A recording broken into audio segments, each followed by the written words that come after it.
Well, good morning, everyone.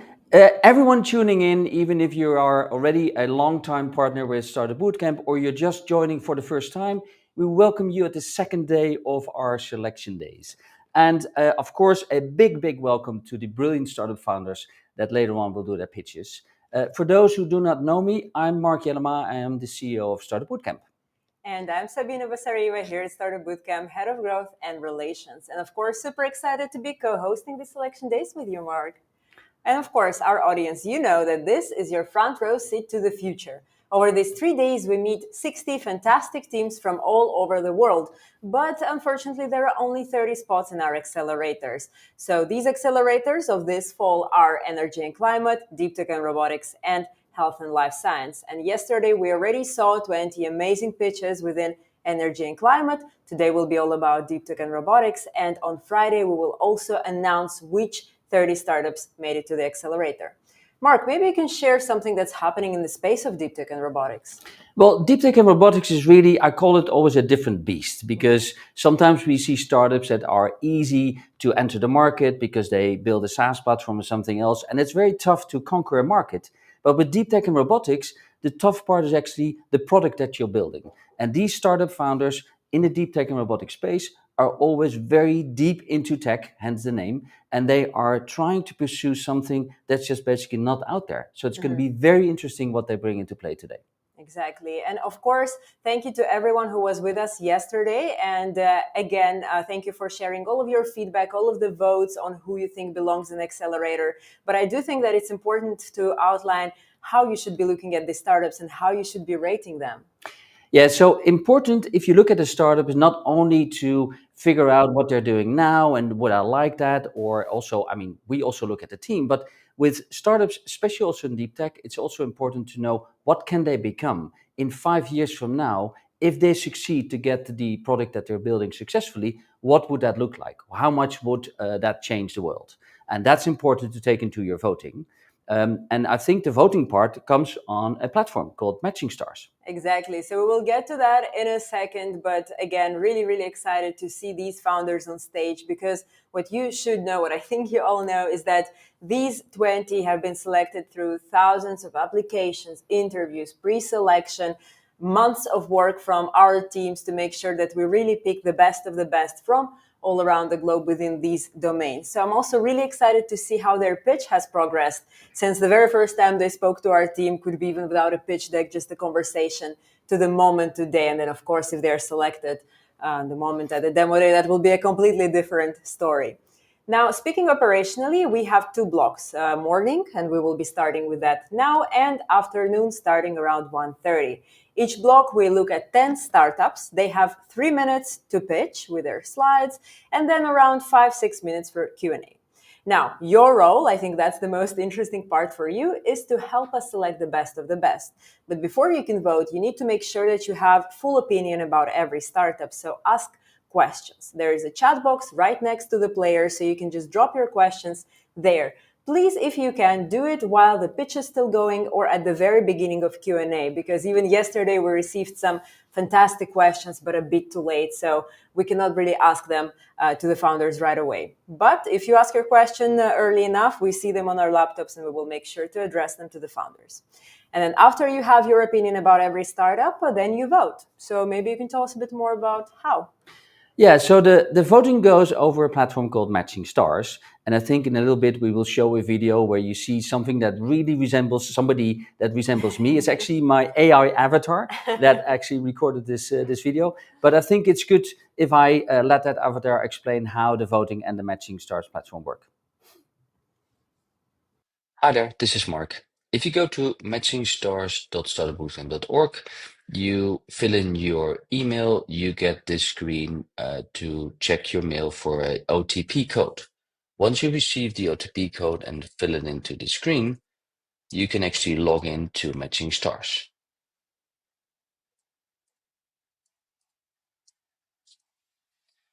This will bring you to the main screen of the selection days. Now here you can see the profiles of the startups that will be pitching, and they appear in the order of appearance. So the first one that will be pitching is ErgoRisk, the second one is going to be Remoda.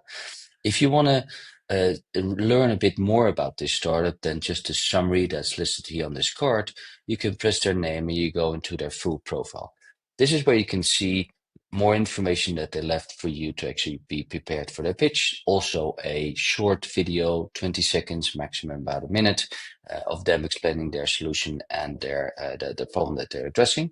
And in here you can see you can rate the startup.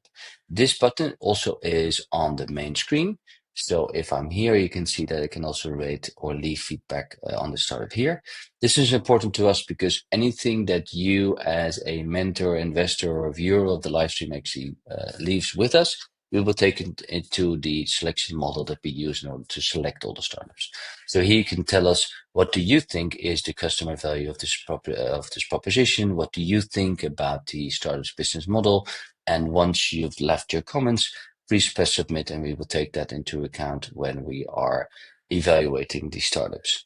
Now, this is a list of 20 startups. If you have a couple of favorites, you can actually save them. And if you want to see only the saved ones, you can use show save startups, press this button, and it will be a filter especially for you. That's it. Thank you very much. Well, that was very realistic. That was a very realistic AI model. But thank you, Mark, for explaining how that works. To summarize, just if you just put the star on the startup that you think belongs in our accelerator, that will already be great. But if you can dive deeper and rate the startup on the metrics that are there, that will really, really, really help us. So, and of course, in case you have any questions about matching stars, any technical issues, then just drop them in the chat. But please put your email there as well so we know exactly how we can help you. And with that, I think we're ready to start.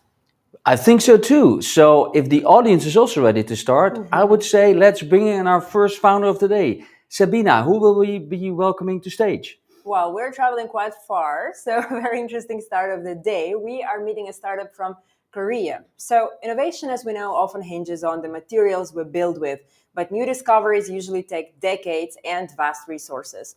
Now, this company is on a mission to change that, harnessing cutting-edge intelligence to accelerate the way industries bring new novel materials to life. So let's give a very warm welcome to the first startup of the day, Wellmatics. Hi, How are you doing? I'm doing well. Amazing. Well, then we can have your slides ready. Just make sure you share them. Yes, I already shared it. Could you Why able to don't see? we see them yet? Maybe try to reshare them. Okay, Share let them me again. do it again. Yeah, sure.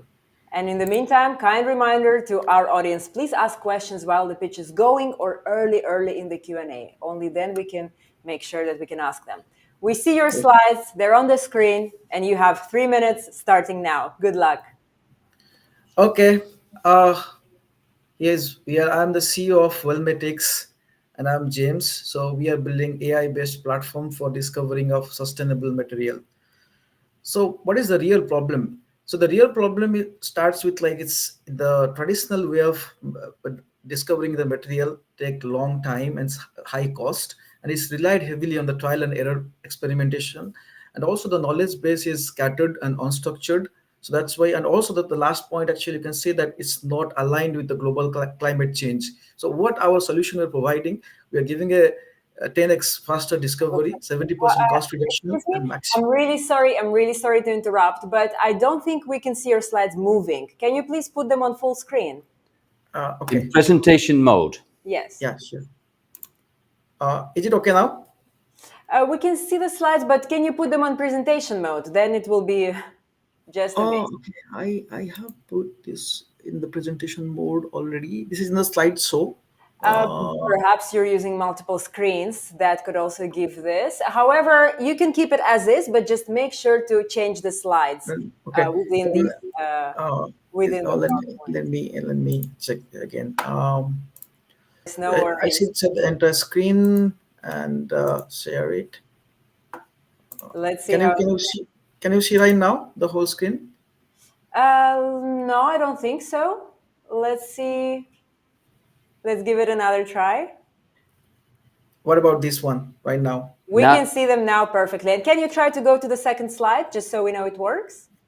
Yes. Perfect. Now it works. You You can got it. continue from the problem.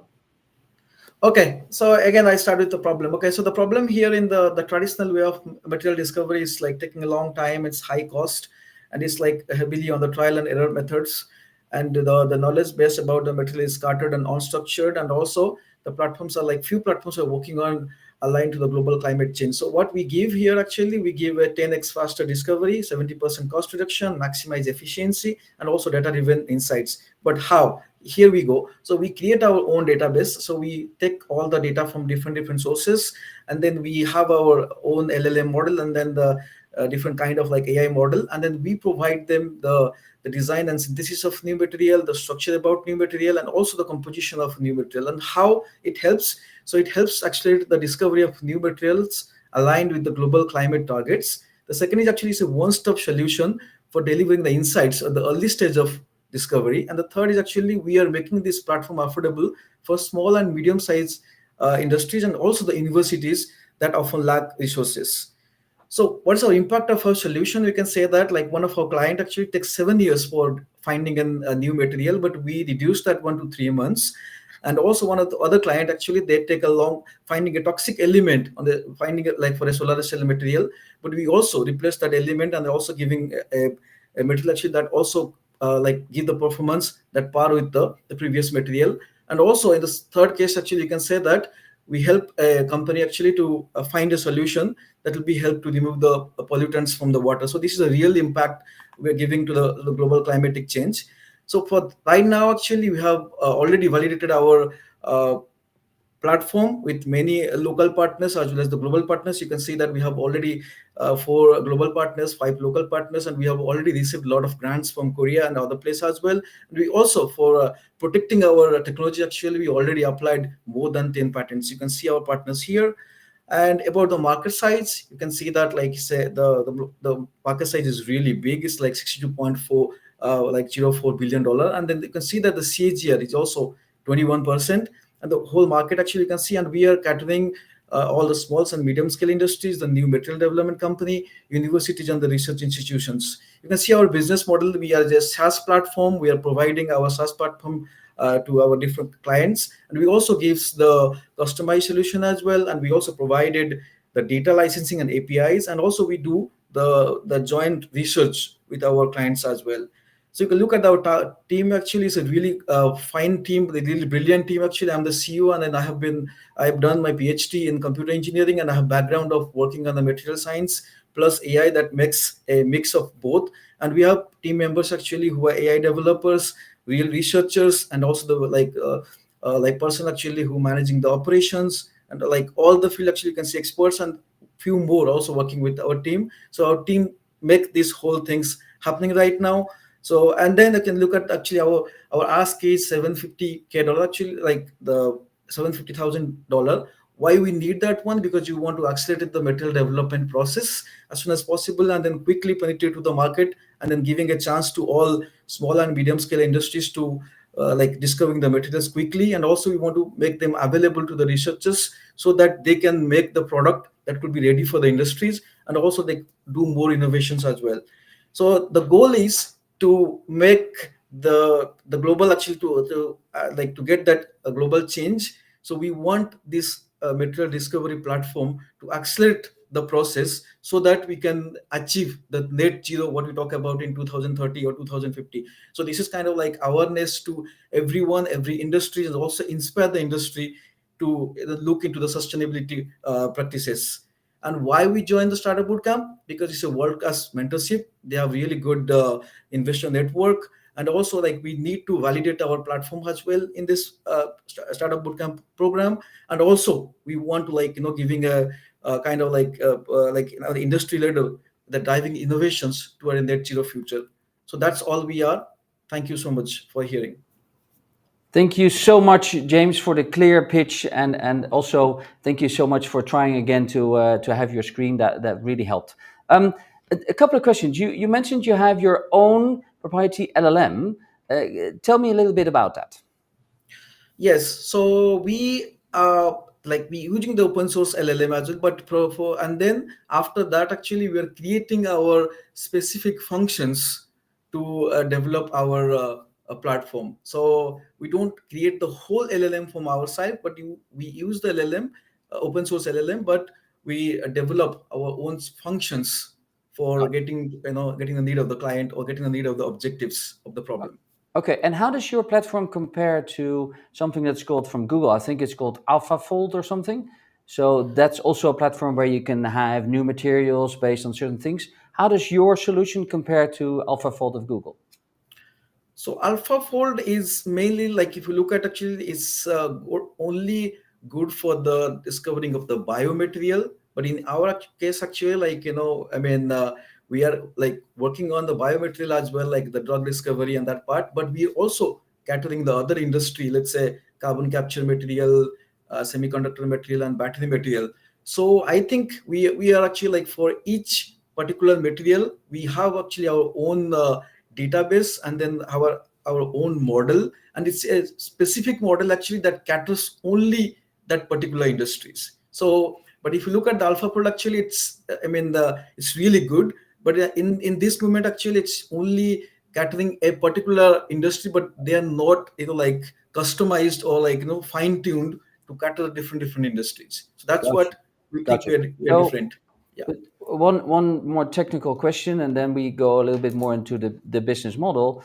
Um, if you're so with an LLM, you can have all kinds of creative ideas, whereas with an AI agent, you can actually tell it what is the next material that you need to find. Are you just using an LLM, or are you using a combination with an AI agent to actually make sure that whatever material you're trying to find has the potential of what you're trying to find? Yes, you are right. So we are using the LLM, okay, and also the different AI model as well. So we combined it. So we are finding all different kind of combinations that is available in that particular domain. So we train that LLM model in such a way that it can collect all the data in that particular domain, and then give the answers what Right. the user's looking for. Okay, and then moving to the business model, I saw you have software as a service. You also have data and API connection. But on the right-hand side, it also said consultancy. Can you elaborate a little bit more on what type of consultancy you give?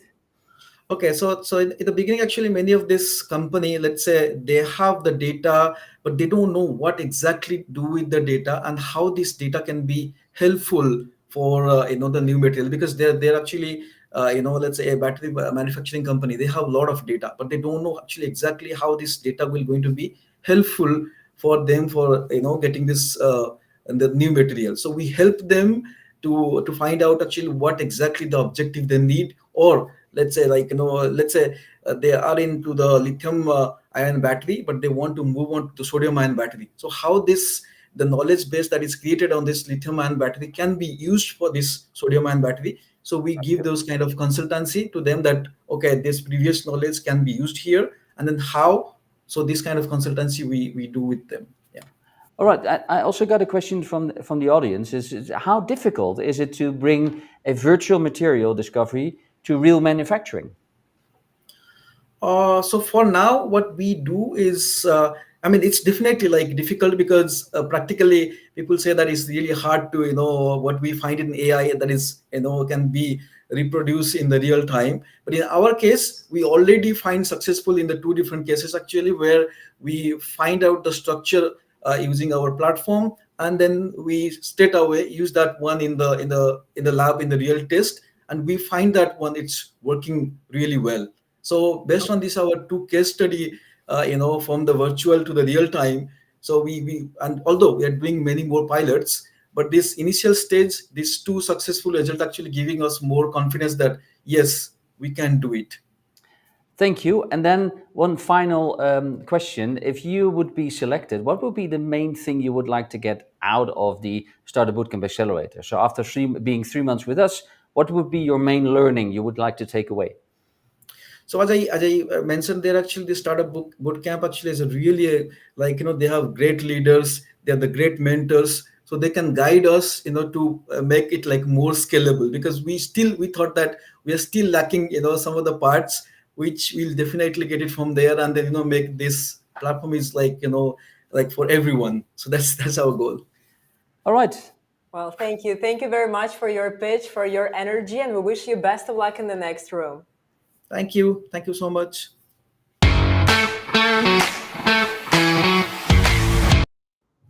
Well, I think that was quite a nice start. I do want to address a couple of moments from the audience. First of all, I saw the question, how do you get on matching stars? Let's make sure the QR code is right on the screen. If you scan, you should be able to log in, to sign up and to log in. Therefore, if you have any still technical questions, then please drop your email in the chat box, because that's the way how we can help directly you. Now, for the questions, I saw that we also had some fantastic questions closer to the end, but unfortunately we have to keep timing. So if you can ask them during the pitch or as early in the Q&A as possible, that would be fantastic. And in the meantime, we're moving to the next startup. So often we're asked to trust a black box, and our next company joining from the Global Innovation Hub of United Arab Emirates is here to smash that black box. And let's welcome the founders of Digital Trust, DSelect. Let's welcome them on our virtual stage. Hello, hello. How are you? Hi, do you hear me? Can you hear us? Yes, of We course. can hear you. Can you hear us? Perfect. Yeah, perfect, perfect. Amazing. And we have your screen also. So Yeah, you have sure. 3 minutes starting now, and best of Of luck. course. Thank you very much. Hi, guys. I'm Daniel, founder of DSelect, a verifiable randomness solution for online platforms.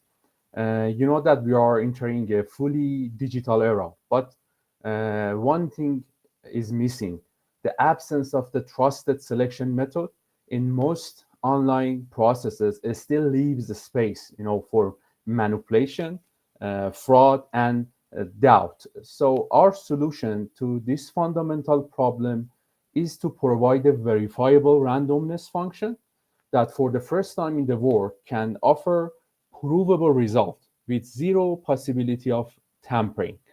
We do it using our proof of placement algorithm that is also our IP, that is a fully hardware and software independent randomness engine that can be integrated into any online solution. So it's, in a simple term, we provide randomness like draw, random pick, random number generation, shuffling, sorting, all those things for businesses, enabling users to verify the result by using only the key and the time they received it. And it happens with live execution of the proof and no saved data. We literally have no database for our proofs. The market is vast due to diverse use cases spanning data, security, biotech, finance, gaming, and even decentralized industry. But our main focus will be on to B2B market with our subscription model, and that contains the API engine, the API randomness engine. But we also working on a regulatory side to test our new approach in fraud detection and have a lot of awareness project for the end users that you can check them on our site. I should add that we are focusing on SDG 9, 10, and 16 to enhance social goods, fairness, and most important of them, transparency. We have developed this solution completely in-house, and we are further expanding it with this team of 11, bringing a vast range of expertise and connection to the business. So for early traction, we have mostly businesses interested in building community trust. So we have customers from finance, loyalty club, loyalty platforms, lots of gaming and online casino showing interest. We have projects in QC and QA and fraud detection. We also forming a new partnership with blockchain layer 2 network to community management, and also have a lot of collaboration with different universities to expand this idea, mostly in data, biotech, and a space program. So we believe that we can eliminate fraud in any digital random selection process with 100% verifiable randomness. And with your help, providing the both networking and connection to the system, to a different regulatory bodies, we can create some sort of industry standard that would be a game changer. I leave you with this slide that showcase the most odd use cases that we can have in DSelect, So from sport, social, game, the military and governance use cases, but there are no limits. We believe there is no limits for expanding these products across different categories. Thank you very much for your time. I will look for your questions. Thank you so much, Daniel, for explaining to us this randomness. And me as a programmer, I used to have just a library where I say, give me a random number, and it actually supplied me a Yes. random number. Can you elaborate a little bit more on where does the randomness actually get hijacked, so to say? So where or in what kind of situation is randomness needed, but you cannot trust it? It's the core of what you do, but I'd like you to explain that bit a little bit more, please. Yeah, sure.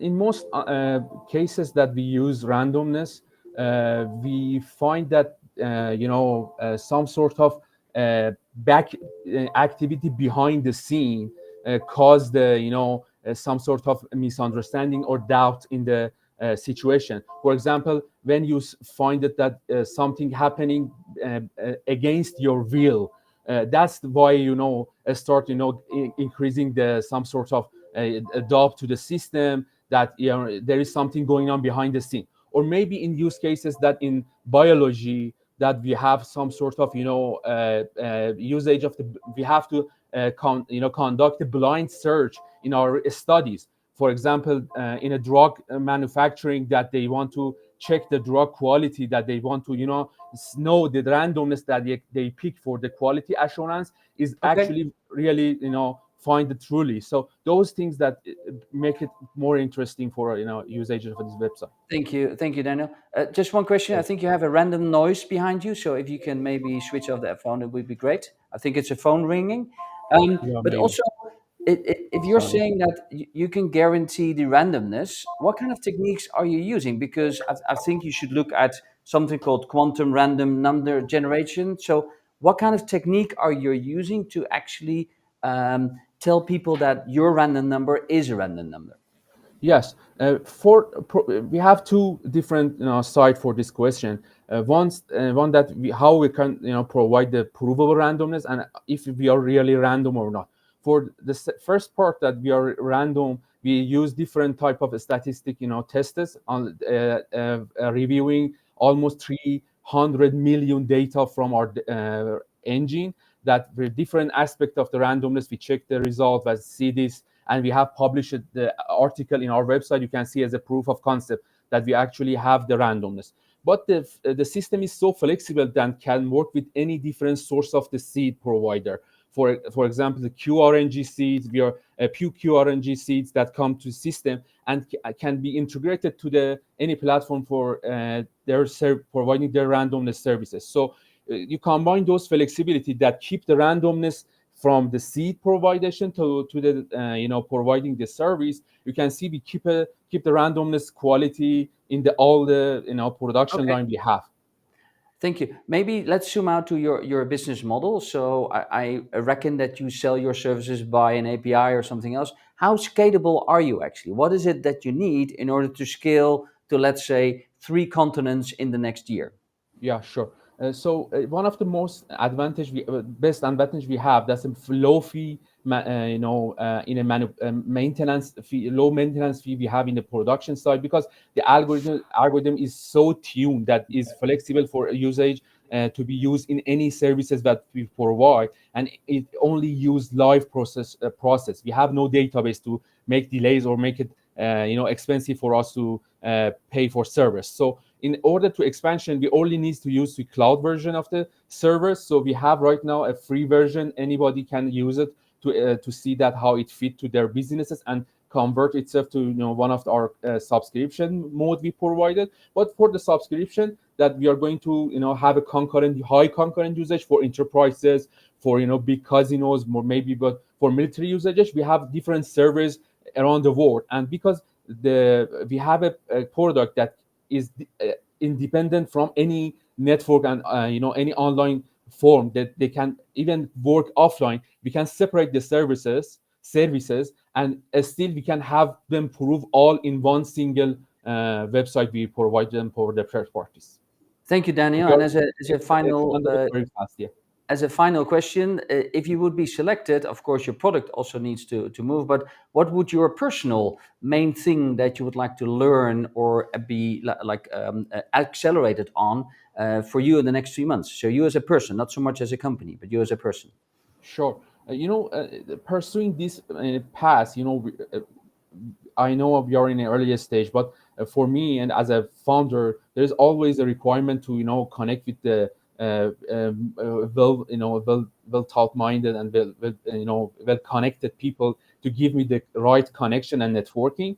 Beside the investment and the power behind that, to connect to the different side of the business and can present myself in a way that could be expand to the different side of the market in around the world. So for us, the support we can get from the networking is the most advantage we can get from the this community. And of course, we are going to be incorporated in the Netherlands. That is one of the most advantage for us to use from the startup. Okay. Fantastic.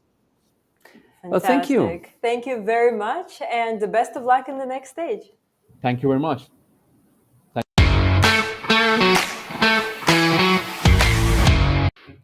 On to the next startup. We know that true innovation lies in finding a powerful solution hidden within a complex problem. Now, our next startup from Uganda has done exactly that. They are pioneering a remarkable model that reframes waste as a resource. So let's give a warm welcome to the innovators from, sorry if I'm butchering your name, so I cannot wait to see how you pronounce it correctly, Hugo Ventures Innovation Hub. Let's welcome them on stage. Hello, hello. Oh, thank you. Yes, hello. Thank you for that warm welcome. The name is Chuka Ventures. It means change in Uganda, in our local language. Yeah. Fantastic. Well, beautiful meaning. Well, we have your slides on. You have 3 minutes starting now. Oh, thank you. Well, my name is Sonko Jamal from Uganda. I am the founder at Chuka Ventures Innovation Hub. We address SDG 7 and 13.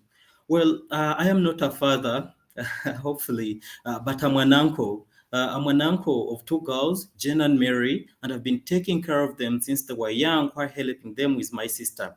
But I noticed something very interesting. The amount of waste, such as diapers and plastics, they use every single day.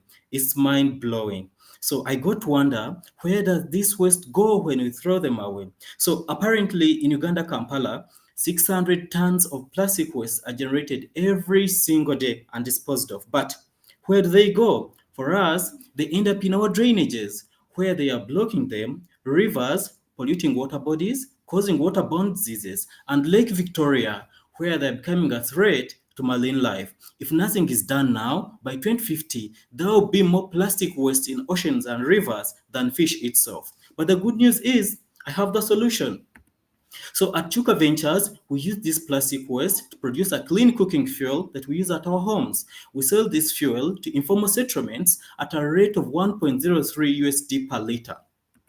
For our customers, we are giving them a fuel that is cleaner, that is going to save them, for instance, 0.7 USD every single week using our fuel as compared to using charcoal that they use at the moment. The fuel is easy to ignite, price stability is constant, and there are 0 carbon monoxide emissions involved. Therefore, no risk of dying due to poisoning. So in our journey to enhance and boost clean energy in the rural setting, we are targeting 100,000 households to access clean and affordable energy. Since inception, we have impacted 25,000 homes with our clean and affordable energy, created 200 jobs, both directly and indirectly, and we have enrolled 2,500 women on our waste insurance program. To manage this, I have an amazing team who is interested in clean and affordable energy, bringing an amalgam of 10 years of experience in recycling and waste management. Now, ladies and gentlemen, Chuka Ventures is facing a challenge of meeting her growing demand due to limited production capacity. We are therefore fundraising 500,000 USD by 2027 that will help us in procuring a semi-auto plastic heating machine, improving our LPG storage facility, building a gas micrometering capacity, plus undertaking research and development, plus marketing and piloting to new regions. Here we shall be able to take risk on behalf of the environment, recycling 500 tons of plastic waste every single year. Now, ladies and gentlemen, Chuka Ventures is not just an innovation hub. it is a beacon of hope, an innovation born out of necessity, crafted for resilience, and delivered with passion. At Chuka, we care about the environment and how people live within it because we know we have one. When you join me in this journey to fight climate change, it is going to be a great humanitarian opportunity of our time. Thank you. Well, thank you so much for the energetic pitch and showing us the real life examples like you just did. Um, Tapping into that one, 1 ton of plastic, sometimes I find it hard to visualize how much that is. So, can you explain to me a little bit a ton of plastic? How much is that? Is that one warehouse? Is it just a small barn? How big is 1 ton of plastic? Well, 1 ton of plastic is 1,000 kilograms. All right. And out of that ton of plastic, how much fuel do you actually produce? Well, we get 1 liter of LPG from 1 kilogram of plastic. So 1 liter per 1 kilogram. Okay. Yes, then in kilograms LPG it is 0.51 kilograms of LPG, but 1 liter from 1 kilogram of plastic. Right. And why did you choose for the salt-free type of process? Because there's also the original, I think it's called pyrolysis or something like that. So why did you choose for the new type of technology? Well, salt-free reactive extraction technology, first of all, it is patent pending. It is a competitive advantage. Unlike other competitors who recycle only plastic bottles, at Chuka Ventures, we have the capability to recycle 5 different types of plastics. This is a competitive advantage. It is energy efficient, and plastics don't lose their strengths and capability. Yeah. Right. So you don't have to clean the plastic first. You can just take Yeah. plastics in Yeah. and then start doing it. Yeah. We don't need clean at the moment. And sorry for my ignorance, but the plastic that you use on the African continent, is that the same plastic that could be also used in Europe and in the American continent? Yeah, it is the same plastic got out of fossil fuels. Yeah. Okay, nice. And what about the business model? So of course you need to produce your LPG. Are you just selling the LPG or are you maybe licensing it to fuel companies? So how does that work? Well, our business model is that we are B2C company. We sell this LPG to informal settlements at a rate of 1.03 USD per liter. That is our main source of revenue, about 90% from the sales of LPG. Maybe our other revenue is the sale of biochar. We partner with different companies such as Biha Eco Venture that we sell this biochar to produce plastic solar roof tiles. Yeah. And Right. maybe the revenue generated is reinvested in the company. Yeah. So I got a question from the audience. It's can you explain a bit how the fuel is produced and the process and how to remove the contaminants? How do you get the stuff out that you don't want to have in your LPG? Well, first of all, the process is simple and precise. We have a chain of 150 women who collect the plastic, clean it, and bring it to us in kilograms. They sell it to us at 500 Ugandan shillings per kilogram. So we shred this plastic, we heat, and we get the crude oil that we filter and get the LPG that we package in cylinders and we sell to informal settlements. Yeah, generally it is a thermal decomposition of this plastic in absence of oxygen, rendering us environmentally friendly. Yeah. Okay. Sabina, maybe you've got a final question? Exactly, our signature question. So, what is the number one thing that you want to get out of Startup Bootcamp Accelerator if you're selected? Well, if I'm selected, first of all, Startup Bootcamp's vision of impacting 100,000 startups and their belief that the world belongs to those that solve world's biggest challenges aligns perfectly with our mission of putting plastic waste to good use as well as employment to use. Specifically, personally, I hope to be empowered by learning about leadership, business, and innovation, and how to bring the Silicon Valley innovation into our work. I believe SBC is in line with what I do and what I feel a journeying to in life, and my participation in the program is a recipe for the achievement of my goals. As a young business leader, I'll live to see my innovation growing for social impact. On return home, I'm going to use the skills learned to engage and empower other young change makers at work on how to discover new ways for making a difference for sustainably better communities. I believe Startup Bootcamp invests in world's greatest resource, which is human potential. Yeah. Fantastic. Thank you so much for this beautiful answer. We love your energy and we really wish you best of luck in the next stage. Oh, thank you. Thank you.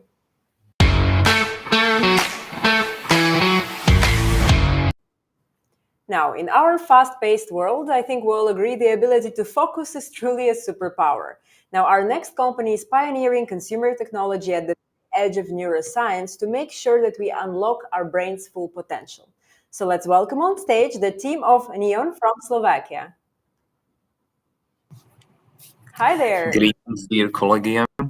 This is Patrick Schlachta, the CEO and founder of Neon Neuroscience, and what we are creating is neurological revolution. And here are the slides for this neurological revolution.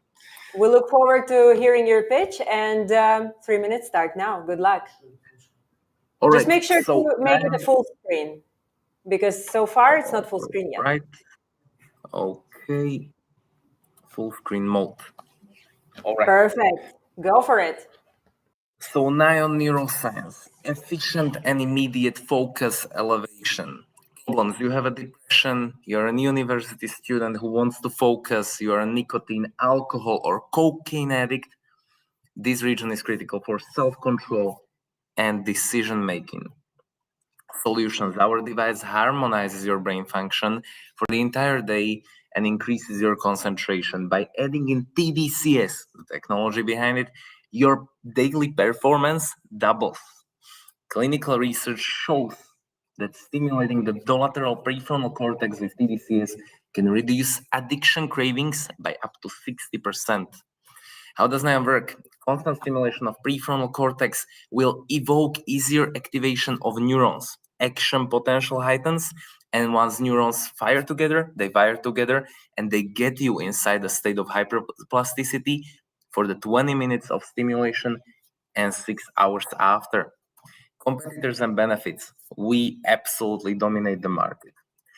Is DES or TDCS safe? Verification on more than 3,000 subjects and over 50,000 doctor sessions has proven it to be safe, efficient, and immediate. Go-to-market educational videos about neurotropics like Rodalin, like Adderall, Ritalin, like modafinil, hypothetically oxytocin, like PEMF, like any other form of brain stimulation. We have a list of all of them. We've been doing this for several years with my colleagues. Affiliate marketing with influencers as new channels, sales commission for doctors, sales representatives, and pharmacies ranging up to 50%, replying on topics about neuromodulation. We have an AI solution that creates this, and cold and warm email service. Ask. For $66,000, we are going to send over 1 million emails, and we are going to gain over 250,000 social media followers. How? We use an AI tool that scrapes all of the Reddit, Twitter, YouTube posts about nootropics, about anything related to brain stimulation, and we generate a reply based on Chrome extension, which takes our company and the post into account. Office rent and everything included. Market size, 10% yearly growth rate, although this year, since 1989, the growth rate was 25% and about 500,000 customers per year in this specific sector, which is called TDCS. Milestone, 12 months, 1,000 pre-sold devices, 100,000 social media followers using our AI semi-auto post replier. 24 months Indiegogo campaign, 1 million plus followers, and an established e-shop in the entire Europe, as well as the United States, as well as Australia. 5 years systematic scaling all the way to $1 billion IPO of Neon INC, Neon Incorporated. Me, team, Patrick Schlachta, Ken Davidov, 40 years product development, Daniel Stan, working brought Alibaba to Europe. Matej Šircel, 20 years of electrical engineering. Olga Petrovic, 20 years of medical experience. Partners, Draper University, billionaire. EIT Health, European Institute of Technology. co-funded by European Union. Data Lake, crypto medical startup from Poland. Social Impact Award, Vienna. Boost VC from America, Adam Draper, Founders Inc., as well as JLC PCB, professional manufacturer, because we open sourced our first hardware. Nion Neuroscience, efficient and immediate focus elevation. Patrick, thank you very much for that, for your presentation. And I know that yellow is always to the brain a sign of saying pay attention. So having a yellow background on your slide actually made sure that I follow everything that you say, because to me it felt like, oh, let's pay attention. But It's talk vanilla about caramel. It's yeah. vanilla lavender caramel. Okay, well, let's talk about colors later on. But I think if you look at your device, so when I read your profile, I was thinking about you stimulate the scalp, right? But the scalp is not connected to the brain. So how does that work? So we don't stimulate the scalp. We stimulate very specific positions. We have pre-selected them off of Petr Navratil and Brmlab, a hackerspace in Prague, 20 years of experience. F7 and F8, prefrontal and temporal cortex, 5 centimeter diameter electrodes. These attract both temporal and prefrontal cortex, both. If you take modafinil or Adderall, it will target your electrical activity all the way from the back of your brain to the prefrontal and temporal cortex. The reason for that is that all of the other cortexes are not useful with executive functions, empathy, as well as motorical functions, as well as learning languages, learning mathematics. All of the direct functions regarding like attention and learning are locked inside prefrontal and temporal cortex, and we achieve the enhancement of both of them by using specific electrode positions as well as specific current and specific electrodes. Got you. So And there's just been a out of lot of research. curiosity, if it stimulates your brain, and so why are you not wearing your device right now? Because you would be I actually stimulating. have it over here. We made, which is kind of funny, we made a specialized device for one of our customers, which is Malika. She's There you originally from go. Kazakhstan. And we have created a device which is pink. So we have 15 plus customers, adjustable headband, as you can see over here. And in this solution, as you can see, 3 measurement electrodes with pogo pins. These are 3 EEGs as well as 2 TES electrodes, which require no saline solution. So you wear this on your head, measures your brain as well as stimulates at the same time. Nice. AI solution. And I always like this tinkering and showing first type of prototypes models. If you look ahead, like 3 years. This from is not a now, prototype. We have a much better looking prototypes. This is a product development for a specific customer. And I didn't mean to put your product down as a prototype. Don't get me wrong on this, but I'm just thinking about how would your product be in 3 to 5 years? Could it also be, for example, integrated into my glasses, or could it be integrated in earbuds, or is it just a small little headband? So what is the future of your product? How does that look like? It's unscalable.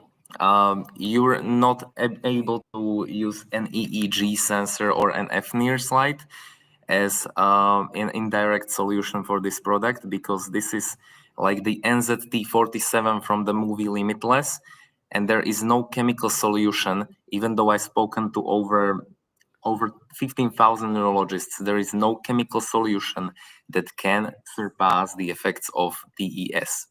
Okay. And there is Rodalin, which NASA scientists use. There is modafinil, Adderall, Ritalin, oxytocin. We've been through all of the chemical solution compounds. No chemical compound, and I'm very confident about this, has ever been able to establish the same effects of TES without you, the side effects. Sabina? Fantastic. Well, thank you very much for your answers. And our last and signature question: what is the number one thing you want to achieve this year if you're selected for our program? We need a medical guarantee. So although I've been talking to over 15,000 psychologists, psychiatrists, neurologists, it is very hard to get a medical guarantee. And the reason for that is that they, in some way, are not collaborating with startups which don't yet possess clinical trial or don't yet possess. We do have some clinical trials behind us. Well, basically, we do have certifications as well as patents. exclusive patents, but there is a trouble when it comes to us establishing clinical trials in a specialized environment with somebody who is our medical guarantee and can actually wear a white cape and actually go ahead and stethoscope and actually prove our device to the audience and make a couple of videos with us. Fantastic. Well, very clear vision. Thank you so much for sharing it with us, and we wish you best of luck in the next room. Thank you. Thank you.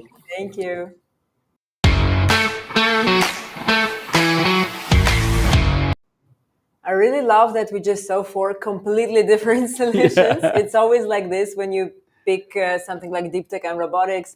I think we had the similar in AI and Web3 where it's across any kind of industries.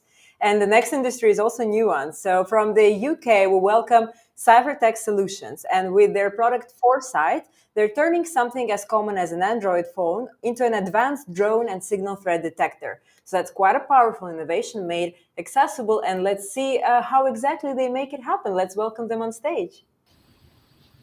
Hi there. Hello. How are you? Hello, can you hear me? Well, we are great. We're very excited to hear your pitch. There's a tiny bit of glitch, but I think we should be able to go through that. Let's make sure we have your slides on. Yeah, just tell me when you can see them. We can see, maybe it's good to have them presentation mode, full screen. Yeah. We see them now within the PowerPoint, but let's try to have it full screen. Yeah, has that worked? No, maybe you're sharing on another screen, so make sure that you share the proper screen with the full slide. My apologies. No worries. And a kind reminder for our dear audience, please ask questions to the beginning of the pitch. Perfect. We see your slides full screen. You have 3 minutes now.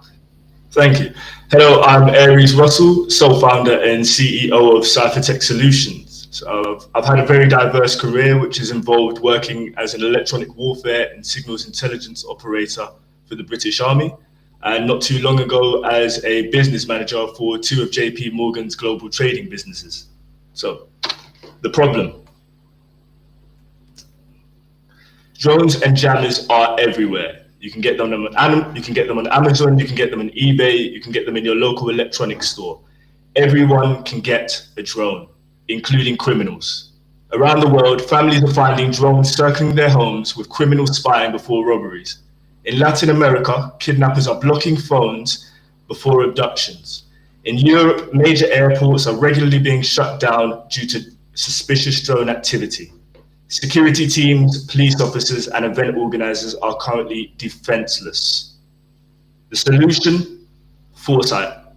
Foresight turns any Android phone into an AI-powered drone and jammer detector. Foresight uses radio detection to detect drones, jammers, and anything emitting a signal. Foresight uses sound detection to detect propeller noise, gunshots, and engines. Foresight runs on almost any phone with low-cost sensors and is simple enough to be taught in under 5 minutes. The competition?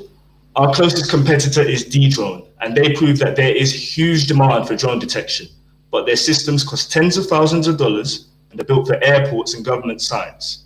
They're currently out of reach for local police forces and security teams, unlike Foresight. The market? The current drone market today is worth approximately $1.6 billion, growing to $14.6 billion by 2034. We're targeting private security, police units, infrastructure, and executive protection teams. A $73 million obtainable market over the next 3 to 5 years. Our edge? Our competition is currently charging a minimum of $15K for a drone sensor you can't move. Foresight, on the other hand, we're charging £50 or $67 a month for a drone sensor on your phone. The revenue model. Foresight has 4 revenue streams: individual subscriptions, one-time entry-level licenses, enterprise subscriptions, and consulting and hardware kits. Traction. Development of Foresight began on the 10th of August, and a fully working user interface is expected to be delivered by the end of September. We've established relationships with UK defence-focused members of Parliament and are on track to deliver the initial product launch this year with or without funding. The ARCs, we're currently raising £30,000 pre-seed for our minimum viable product in exchange for 5% equity at a 600k valuation, and looking to work with Startup Bootcamp to accelerate this. If you're interested in what Cyphertech is doing, please reach out to me afterwards. Thank you. Much for that pitch and putting us in the world of drones, because we talk about deep tech and robotics, and drones are of course there to stay. I got a couple of technical questions, if I may. First of all, the whole jamming detection. Can you, for the non-technical people in the audience, explain how you detect jamming going on? Yeah, so for jamming, typically speaking, so there's two types of foresight. One type of foresight, the light version, which is the free version, the operator will need to know what frequencies are being jammed. So foresight gives the operator the ability to look at the spectrum. So when I say the spectrum, I mean sort of a graph that shows where there's fluctuations on frequencies. So how jamming works, I'll describe very quickly how jamming works, is essentially, if I know that somebody is going to be communicating on a frequency, say 100 megahertz, I, as a jammer, can blast out a signal on that 100 megahertz to stop anyone communicating on. So with the light version, you would have to know that frequency. With the pro version, Foresight has AI and signature recognition that can recognize when there are jammers in currently operating environments.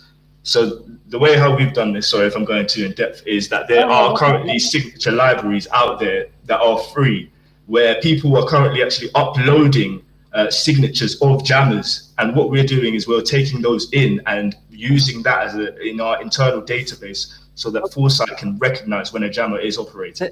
Thank you for that. And I got a question from the audience saying, if you actually scan all these frequencies and you have an active radio, etc., we all know that this is quite a regulated area. So can you just use your product anywhere in the UK or in the EU, or you have any restrictions based on regulations? So Foresight, to avoid the regulations, Foresight is completely passive. Foresight does not transmit anything. Foresight does not jam. And Foresight cannot be used to intercept. So that's when you start falling into that legal red tape zone, is when you can actually listen into what's being transmitted on that frequency. But what Foresight does is it basically monitors the spectrum to see what is and what isn't transmitting, and it will show when there is activity in a certain frequency. And because it's just doing that and it's not actually intercepting or listening in, yes, you can use this anywhere in the UK. I have not seen anywhere that has any regulatory restrictions on where you could use this particular product. Well, maybe around airports or something, because there they don't want you to scan everything that's going on. But that's something later on for us to figure out. And I think you already dropped that you are also talking to people in the defense area. I could definitely see that this is also a product that might be having interest from that. Can you elaborate a little bit on that? Yes. So originally, when I created Foresight, it was originally intended to be for the defense industry. But what I found is that the defense industry was so high on regulation when it comes to bringing products into NATO, that for them to actually take interest, they expect you to have some sort of commercial traction. They expect you to actually to have a product that's actually being fielded somewhere, that's actually being proven. So instead of targeting primarily the defense sector, I decided to pivot into the civilian sector, because I know that because this is a passive product, and I've been very specific when looking into regulation, that I can actually market to the civilian sector. And in doing so, I realized that there's a massive gap there. There's no one currently actually targeting the civilian sector, where drones have exploded on the market right now, and there's a lack of drone detection for private security teams or police forces. I like that pivot, Aris. That's always how it goes. You develop, you go into one market, you see that another market has more appetite, and what you could do is make sure that your product becomes ready for defense in, let's say, a year or two, and then get back to the market you originally started at. As a final question, if you would be selected, what would be the main thing that you would like to get out of the accelerator? The main thing for me would be the access to the network and the experience from the founders that you've had on board, that you've had in the program previously. would like to avoid making some of the common mistakes that have been made by others, and just having that exposure to other people who have already been through this and already done that, I think would just enable me to accelerate what I'm doing tenfold. Just having access to, say, developers or even other CEOs who have gone through certain things, the regulatory red tape, the finding management team. I think Startup Bootcamp would definitely help out there, especially from the people that I've spoken to who are already involved so far. We're looking forward to giving you all that learnings. So thank you very much. And I think with that, it's a wrap on this one, right? Exactly. Yeah. And best of luck in the next room. Thank you. Thank you very much.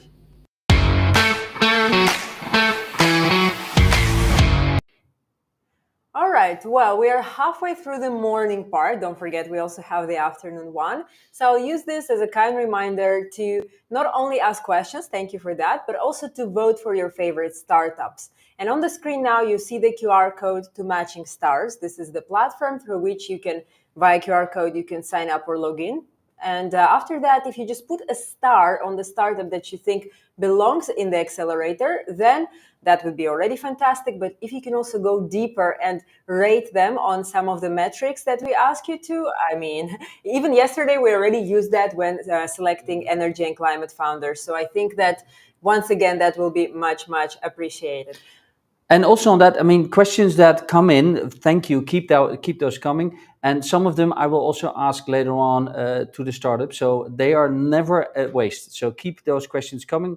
We love your interaction on that. Exactly. And with that, we're ready to move to our next startup. They are from Bremen in Germany, and they're not musicians, no. They're actually building something truly innovative in the space of tourism and exploration. There's a lot of layers for that startup, so I cannot wait to see how they pitch. And let's welcome Blue Orbit Space Systems. Hello there. Hello, good morning. Hello, good morning. Thank you very much for the opportunity. Well, we're very, very excited to have you. We can hear you. Let's just make sure you also share your slides, and we have them on the screen. Perfect. And proceed immediately. Of course. And we'll leave the QR code on the screen for Matching Stars for all of our audience, just to make sure it's a bit extra easy for you to start voting for the startups. You can see now my screen? Your slides. Let's just see if we can make it full screen. Now we see it within the app. Let's see if we can do it any type of presentation mode, slideshow mode. Now? We can see it close enough. Give it another second to see if you can put something that we cannot see the menu, Yes. you know, that we can only see the slides. That would be fantastic.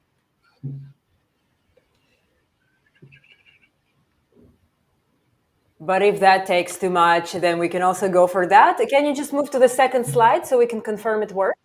Yes. Okay. Yes. Okay. Perfect. Let me talk about our project. Is we are Blue Orbit Space. We present today our project called Immersion. The idea of Immersion is we are now in a world where is 80% of the people cannot afford to travel to the best place they want. In this, but for this gap, this is a lot of technologies that could allow us to bring these people the experience to be in the place they want to. In this sense, Blue Orbit is developing Immersion to close this gap. The idea of Immersion is revolutionizing remote exploration through telepresence robotics. This is a project of our startup based in Bremen, Germany. We are building proprietary technologies originated from develop and validation of previous incubation in ESA Business Incubation Center in Bremen through a team of multidisciplinary people like scientists and engineers. Our idea is originally to develop a platform that we're basing our previous products, that is the robot for remote operation and a platform, a steward platform that could allow to have more immersive experience, provide the people the opportunity to travel to another places. The system will be integrated with eye-driven sensor for optimizing the positioning.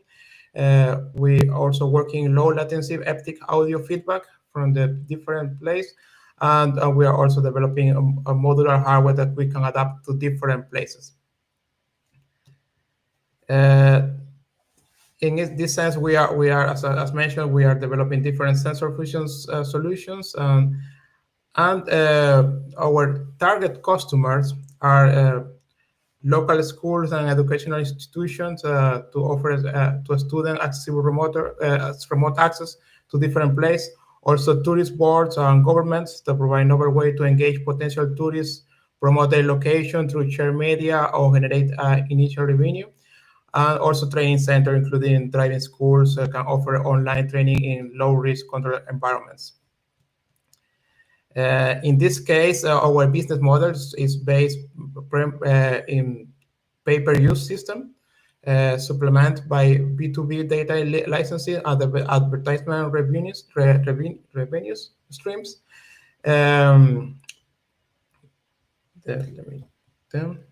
This our goal now is to go to a pilot program in which we can achieve 50,000 user hours in 1 year, with a special to 30% and in the first year.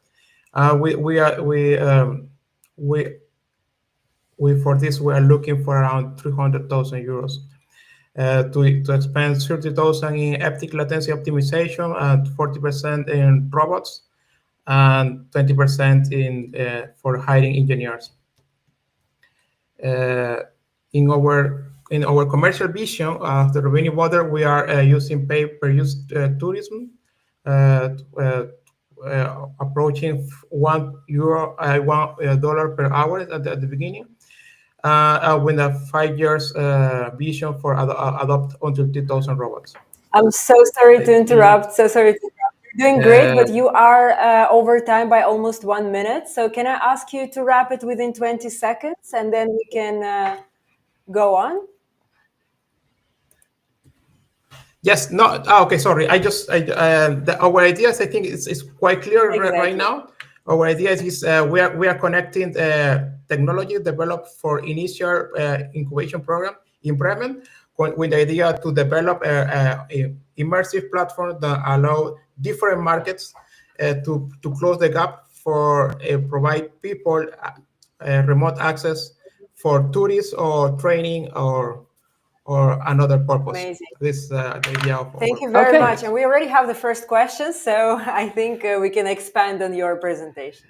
Yeah, so the immersion is, I mean, the international luxury travel is, like you said, 80% of the people like to do that. But if your robot is somewhere else, I'm a dive master. Let's put your robot into a nice coral reef, right?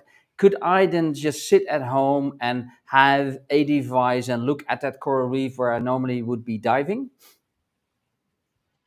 Yes, exactly. Our idea is initially to just ground robots, but in the second step also submarine robots, and after maybe drones. But the idea is simple.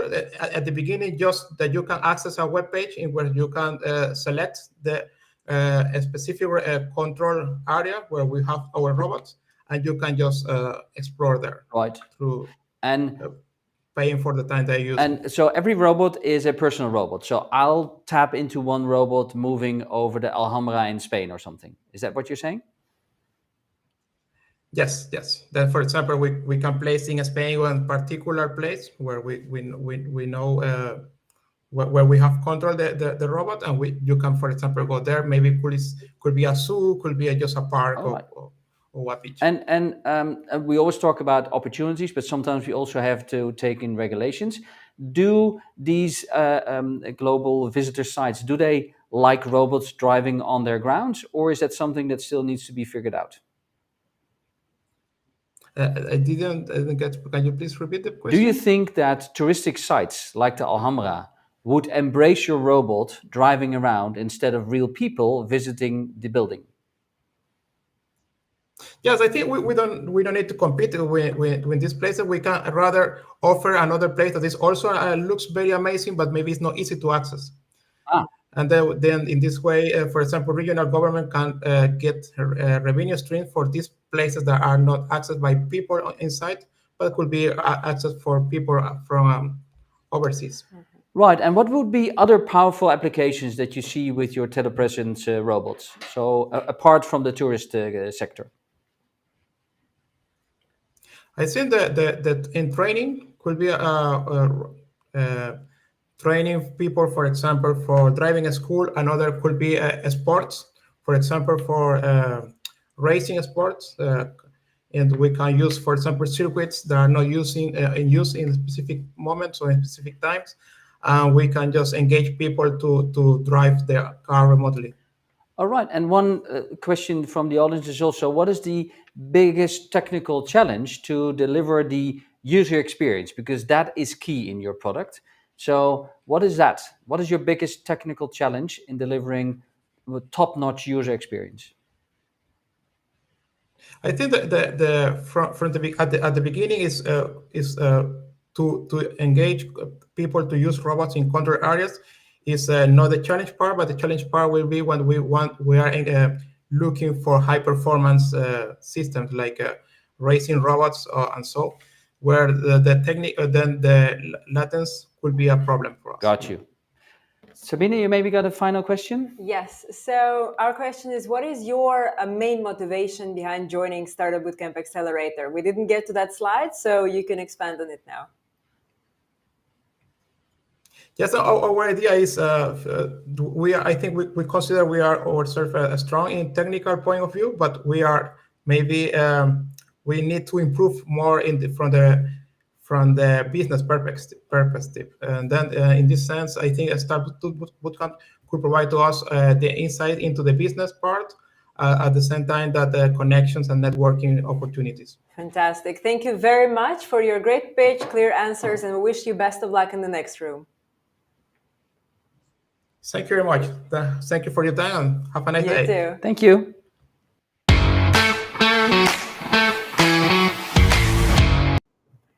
I might be a tiny bit more excited to meet the next startup, but only because they are from Azerbaijan, which is where I'm from. So for that team, imagine what if we could embed a kind of immune system into our infrastructure, allowing it to heal and endure for literally the generations. So the next team from Baku, Azerbaijan, is merging biology and construction to do just that. So let's give a warm welcome to the team of Greenstone Technologies. Hello. Hello. Can you see my screen? Let's give it a second. We can see your screen. We can hear you loud and clear. So you can start your pitch and you have 3 minutes. Okay, I'm starting. Imagine driving across a bridge, relying on its strength to keep you safe. The sun is shining, the city alive, and one day it fails not because of an earthquake, but because of the infrastructure's hidden enemy, cracks. Take an example of a 100 square meter house. In order to maintain these cracks, you have to pay $1,000 or $2,000 on crack repairs by being the major contributor to CO2 emission. And also, while filling these cracks, it negatively affects longevity of this infrastructure. In Greenstone, we are solving this problem. After 2 years of laboratory experiment, we have analyzed that our capsules can give the concrete ability to heal itself like a living organism. I know it sounds magical, but let me simply explain that we are generating capsules and add it to the concrete. And when there is a crack occurs, these capsules just open up. Inside them, they have bacteria. This bacteria can fill these cracks and generate concrete. So it results in the reduction of cement use and it increases structural longevity. These are the pictures that are taken by us in our laboratory product development stage. And our main value proposition is that our self-healing concrete can heal this crack at just 3 days as compared to traditional one. Also, it increases material lifespan over 150 years. We are starting from European Union markets as self-healing concrete is more common there, and our major aim is to go to global market. Our business model is B2B. We are selling our capsules to construction companies. And we are better than our competitor because our product is highly effective and affordable. We have verified that our product traction by joining some international and national competitions and being the winner of them. For example, lastly, we have been winner Falling Walls Azerbaijan and get a chance to pitch at Berlin in November. Also, we have done. We are going to do pilot testing, and our major aim is to license our technology. This is our team. We have a chemical engineering student, business administration student, and advisors from concrete technology and biotechnology background. We need 150K because we want to do third-party laboratory tests and also partnership development. Our product aligns with sustainability development goals, and our major aim to join Startup Bootcamp is finding networking companies, getting support for technology license, and reach investment readiness. So imagine this bridge again, but this time you can ride safely because this concrete can heal itself safely, quietly, and naturally. Thank you for your attention. We are Greenstone, building resilience one stone at a time. Thank you so much, and super impressive also how you are actually able to tell your story exactly within the 3 minutes. So we like that. So thank you so much for that pitch. And on the self-healing, and I was also thinking about a project that I did a couple of years ago where I was trying with AI to figure out which concrete actually had a crack in there. You're saying you use bacteria, right, in order to let the concrete heal itself. Now, the bacteria need nutrients in order to do so. So, how much nutrients or how much healing can you do actually if you mix this into the concrete? Actually, you are right. Firstly, we are growing this bacteria with nutrient. This is our first step, as I mentioned in the picture. But when you add it to the capsule, these capsules are from algae. You don't need to put nutrient with the bacteria because, as you know, that bacteria can stay for a long time dormant. They don't need food for this time of lifespan. We support it with nutrient beginning of the process. Okay, and if you compare that then to other, because there are different techniques in self-healing concrete, Yes, can you yes. compare your technique to other ones? Yes, I can. For example, our competitor use squeezing bacteria, but we are generating capsules. You may ask why? Because when you mix these capsules into the while producing cement, if you have capsule, you can protect the bacteria, so it increases the efficiency. Okay. Yes, laboratory we have validated that when you use capsule variant, it increases the efficiency. So we go that in that way. All right. And how long, this is a question also from the audience. So how long is the concrete protected? So you have a crack and then your bacteria fixes it, but how long is it protected? What do you mean protected? You mean the healing time? Yeah, so the crack is healed. Is that then forever, or can that healing of the crack also become old and form a new crack? Yes, actually, that this bacteria generate calcium CO3. It is simple concrete again, right? This concrete again can crack, but as you have many capsules in this concrete, so it is more durable as compared traditional one because traditional one doesn't have any capsules. It doesn't have ability to heal itself. It has cracks, and you have to every time watch over that is there cracks or not. So Gotcha. it requires maintenance. And your go-to market strategy, you would go to concrete manufacturers, or would you be mixing your own concrete? What would your go-to market be? Yes, our market strategy is like that. We are going to sell our capsules to construction companies. We are not selling the concrete itself. Okay, and they can mix that in, because I know that concrete mix can be very specific and only certain people can actually do that. But your capsules do not mix up the concrete mix, so to say. It's safe to use it. Yes, yes, it is safe. You can mix with it concrete and just build them. Before building something, you have to put them. One more question from the audience as well. So what is the size of the capsule? How big is it? Uh, Actually, I have done them at the laboratory scale, as I showed you. They should be small. They should be small, very small. Yeah. Not so much big. I mean, you have to generate small capsules. Okay, but they're small enough to fit into your concrete. All right. Yes. I think one more. I have two more questions. The first one also comes from the audience. Like, how can you be a bit more detailed on how you compare to your competition?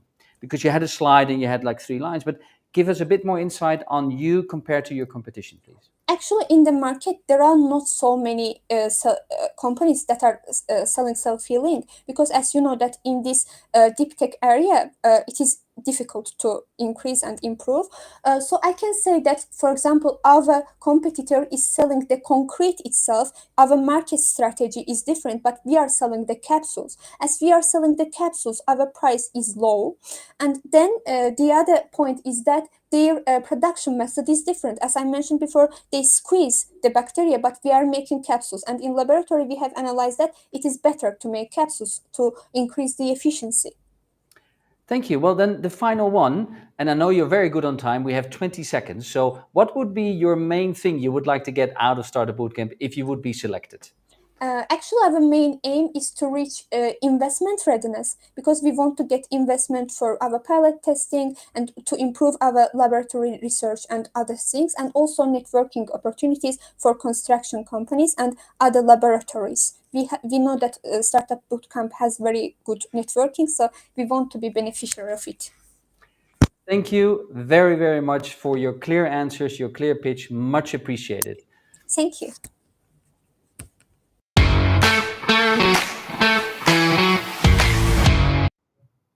Well, we only have 2 startups left for our morning session, so let's give all of the engagement we can. I already saw more questions coming in, so thank you for that. Don't forget to vote, but you can also do it over lunch break. Now we are going back to UK. Now we know, of course, that the UK has long been a pioneer in the biological sciences, and of course, now they continue to accelerate that legacy. And let's welcome the team of Protestant, if that's the way to pronounce it. Let me know if not. Let's welcome them on our virtual stage. Hello, how are you doing? Hi, amazing. How are you? I'm good. Perfect. Fantastic. And just to confirm, how do you pronounce the name of your startup? It is Protestant. Protestant. Okay, so I did great.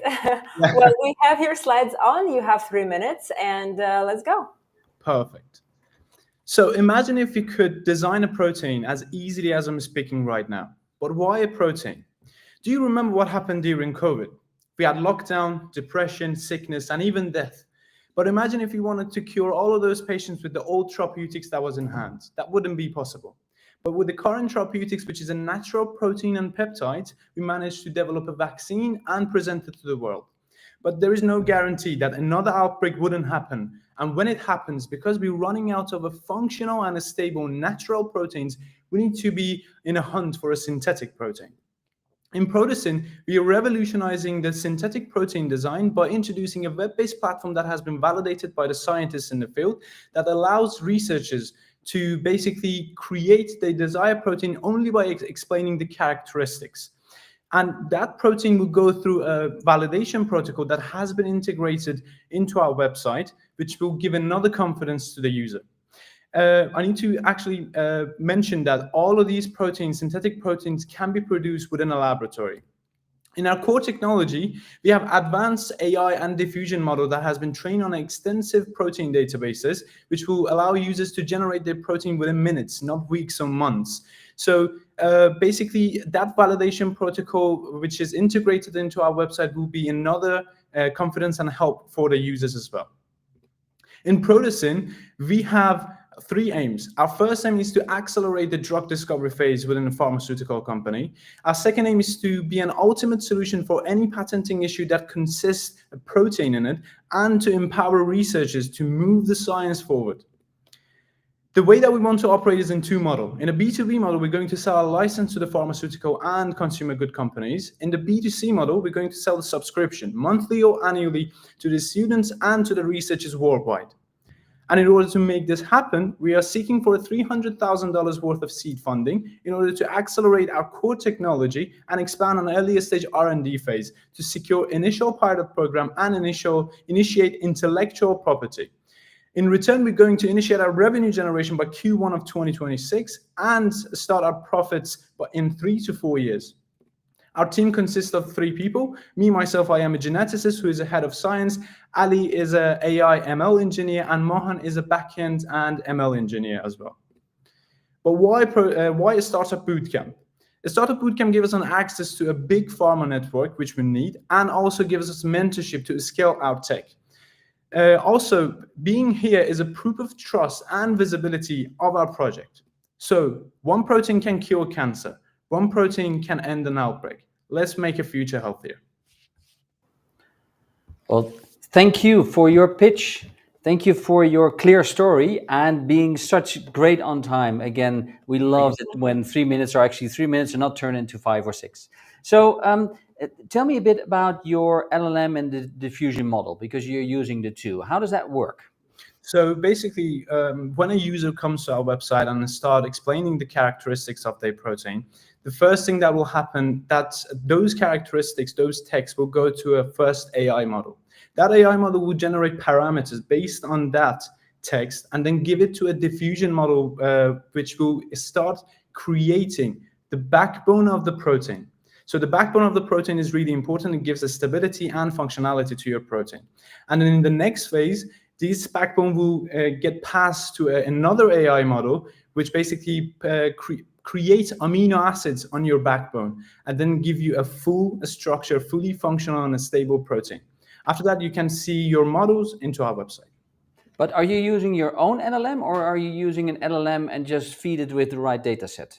We are using our LLM, and the data sets that has been over the data sets is already basically in the internet. So there is a lots of companies like Uniprot or PDB, RCSB, AlphaFold, that they have lots of protein that they analyze. All of those basically analyzed protein is the data sets for our LLM. Right. And so from the diffusion models, I think that's where the structure comes in, right? So the LLM is more the creative part, and the diffusion model, that's where the structure of your protein comes in. Exactly. Correct? Yeah. So the diffusion model will basically start creating the backbone of your protein. So that's the main thing that your protein needs. And then from another AI model, that will start give the amino acids to your basically backbone. That's how we will generate your protein. Right. So explain to me and the audience a bit how the business model then works. So how do you sell the product that you're delivering?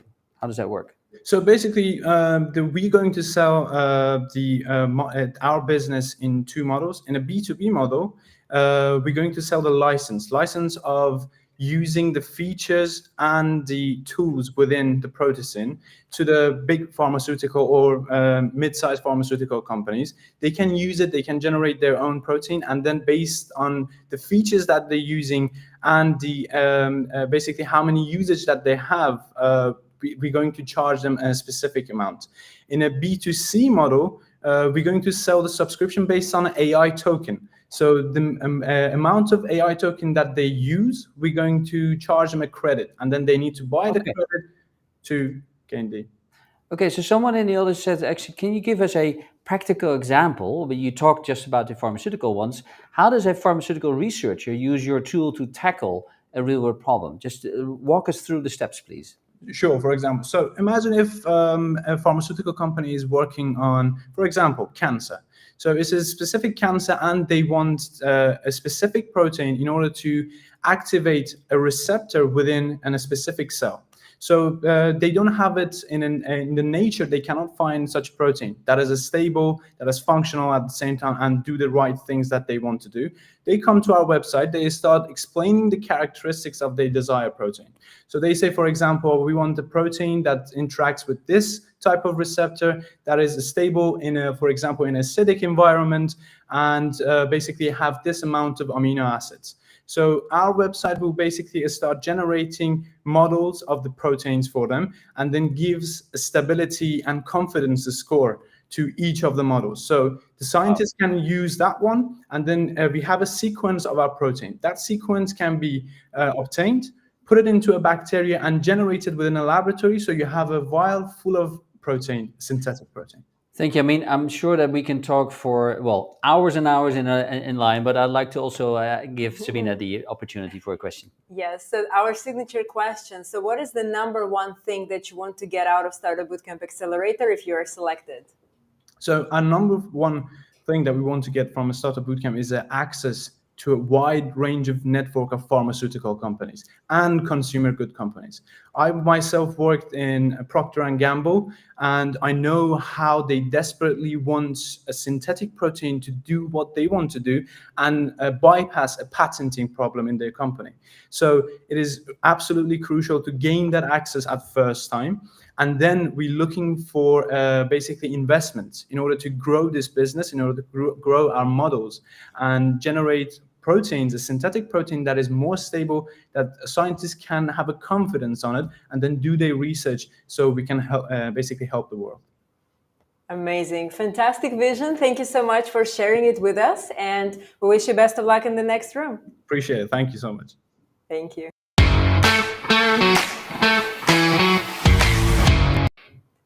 Well, we are now going a bit closer to home to meet a startup from the Netherlands. So the team of Loop Autonomous Drone Systems, they are pushing the boundaries of life-saving logistics. So I look forward to welcome them on stage and see exactly how they do that. Hi there. Oh, I love that setup. Thank you. So at Loop, what we are working on is delivering life-saving blood to wounded soldiers on the front line. What's happening right there is often the infrastructure is very hard to predict, and therefore it's very risky to perform these deliveries. And also oftentimes humans are involved in these deliveries, driving into the hostile area. And when eliminated, the casualties are just increasing and increasing. So if we look at current statistics and estimates from wars going on in the world, there's thousands of lives being saved. 10 to 16% of all traumatic deaths, that means all casualties basically, could be prevented. And often, or a large percentage of this is caused by hemorrhage. Therefore, blood delivery could save thousands of lives. So what we propose is using drones to actually these deliveries. What this means is you get detached from the ground infrastructure, which is hard to predict, and achieve a much faster, much more reliable delivery. But also, and this is the key point, taking humans out of this danger zone and replacing them with an automated system. And further, automating is also very important for modern militaries. Human resources is very low, so automation is the key that we are focusing here. The opportunity that we identified here is, well, defense is not where we started from. We started with an industry rush delivery solution, but then we found that, well, where thousands of lives are there to save, that's the biggest opportunity, and that's the biggest problem we want to solve right now. But we also understand that there is a European incentive to build up European defense capabilities and catch up to the US and other countries in the world, and that's why we really take this European approach. So we don't want to go over to the US market, which is much better. We want to focus here, and we see from what the conversations we are having that this is the right choice to do right now. But then, of course, we talked with DAF Trucks and Bosch, large industry partners, and they also face difficulties with rush order deliveries, but that's more on our scale part. So once we are more established in defense, we want to move into the industry rush order deliveries, which is a much larger market for us. So the way we do this is very ambitious, and of course there are many drones out there. One of the key feedbacks and one of the key learnings that we have taken is we don't need to build another drone. We are looking for new capabilities, this delivery capability. So the way we approach this is using an already in use military airframe, probably for surveillance, take down the heavy cameras from it, and then build on this cargo system, which is both hardware and software, and also a portable ground delivery station, which is just eases into this automation of the delivery. So our team, we've been developing a long-distance electric cargo drone together at the Eindhoven University of Technology, but now we feel ready that we've gained this unique drone experience very early in our career. So we are very ready to start our own startup and do with a more commercial approach. For our roadmap, we now are working on setting up a defense pilot. It's very hard to validate in this market. So just conversations are very hard to make. So for real traction and real validation, we want someone to be delivering with our drone somewhere in the world. And for Startup Bootcamp, we are very much looking to develop our business model. We are sort of two technical co-founders. Of course, I'm more in a management side of the team, but we are still looking to how do we sell this, how do we market this properly, and after that we want to move towards the other markets, continue development. This could mean building our very own airframe, and there we also target the 11th sustainable development goal with sustainable transportation, because it's also an electric drone. So yeah, thank you very much, and I'm very ready for the questions. Thank you so much. And again, we love your setup with the television next to you, so you'll be able to point where you are. Listen, on the drones, you say you're using an existing frame, and with any hardware startup, you always need to start with tinkering. And the cargo system is something that's your proprietary technology, right? Yeah. So this is often hard when we are talking about our startup. Is when you look at other drone startups and from previous years, what we see is everybody claimed their airframe to be their core IP. And of course, when we now have this conversation that we don't want to build our drone, that's a question we often get. So indeed, what we are looking for to be proprietary is more on the automation and focusing on the delivery and this very new capability. How do we make this as easy for the customer as possible and as fluent? Okay. Flow. And tapping into that automation part of your delivery, because let's say there's somebody that needs a blood infusion. So tell me a bit more on how that is automated by you. So what happens there is we are not really delivering, and I think this is often part of my pitch, that we are not delivering just to the wounded soldier. There will be medical personnel there. So we are bridging the gap between a level 2, which is a more higher level location in the theater, and the level 1 location. And we are grabbing this delivery route where it's one medic or 1 or 2 medics there providing first aid. But the automation is key, because often on the front line, these people will be busy. Like they will not have time to offload and deal with the drone themselves. So what we are looking for is very much the offload to be completely automated and return from the hostile area as fast as possible, because you don't want to be flying around and sticking around there. Leave the blood there, and then whenever it's convenient for the medic, they can pick it up. So this might be a strange like bridge, but I think Amazon is also looking at delivery drones to deliver to you goods at home, even if you haven't ordered them yet, because based on your profile, they know this is the next thing that you want to have. Crazy business idea. But could you also have your delivery drones being used by companies like Amazon? Yeah, so you're very right that there is in the safer parts of the world, there are a lot of delivery drones indeed, and we are not questioning that. But what we are really looking for is really the defense application for now, because these drones that Amazon is using right now, they would never fly in a military environment, because with all the anti-drone systems, they are just unable to operate in that environment. So that's why we are looking to use a military drone and not a drone that's already flying for Amazon or whatever. They are facing very different problems, because their problem is how do I deliver to a regular customer. Even in our industry applications, we are looking to deliver between businesses. So where you can have a more established location and trained professional, and there's a lot more money involved, like that soap box that you want to deliver to your home, that's often not enough money. What we are looking to deliver is like this PCBs that can make a truck run again and make that hundreds of thousands of cargo get back on the road as soon as possible. Got you. Okay, and I think we have one more question, so maybe I'll hand it over to you, Sabina. Yes. So if you have to describe what is the number one thing that you want to achieve if you are selected for a Startup Bootcamp Accelerator, let's say until the end of the year? Yes. So I think others also said this, that investor readiness is something that we are looking for, but we want to be more precise about this. I think we have the technology and some of the customer validation very well done. When we talk to investors, just like a casual conversation, what we are missing is the business model and how are we exactly going to monetize this and make it a sustainable business. So that's what we want to work on with Startup Bootcamps too. Amazing. Very clear vision, very clear goals. So thank you very much for your presentation and best of luck in the next room. Thank you very much. Thank you.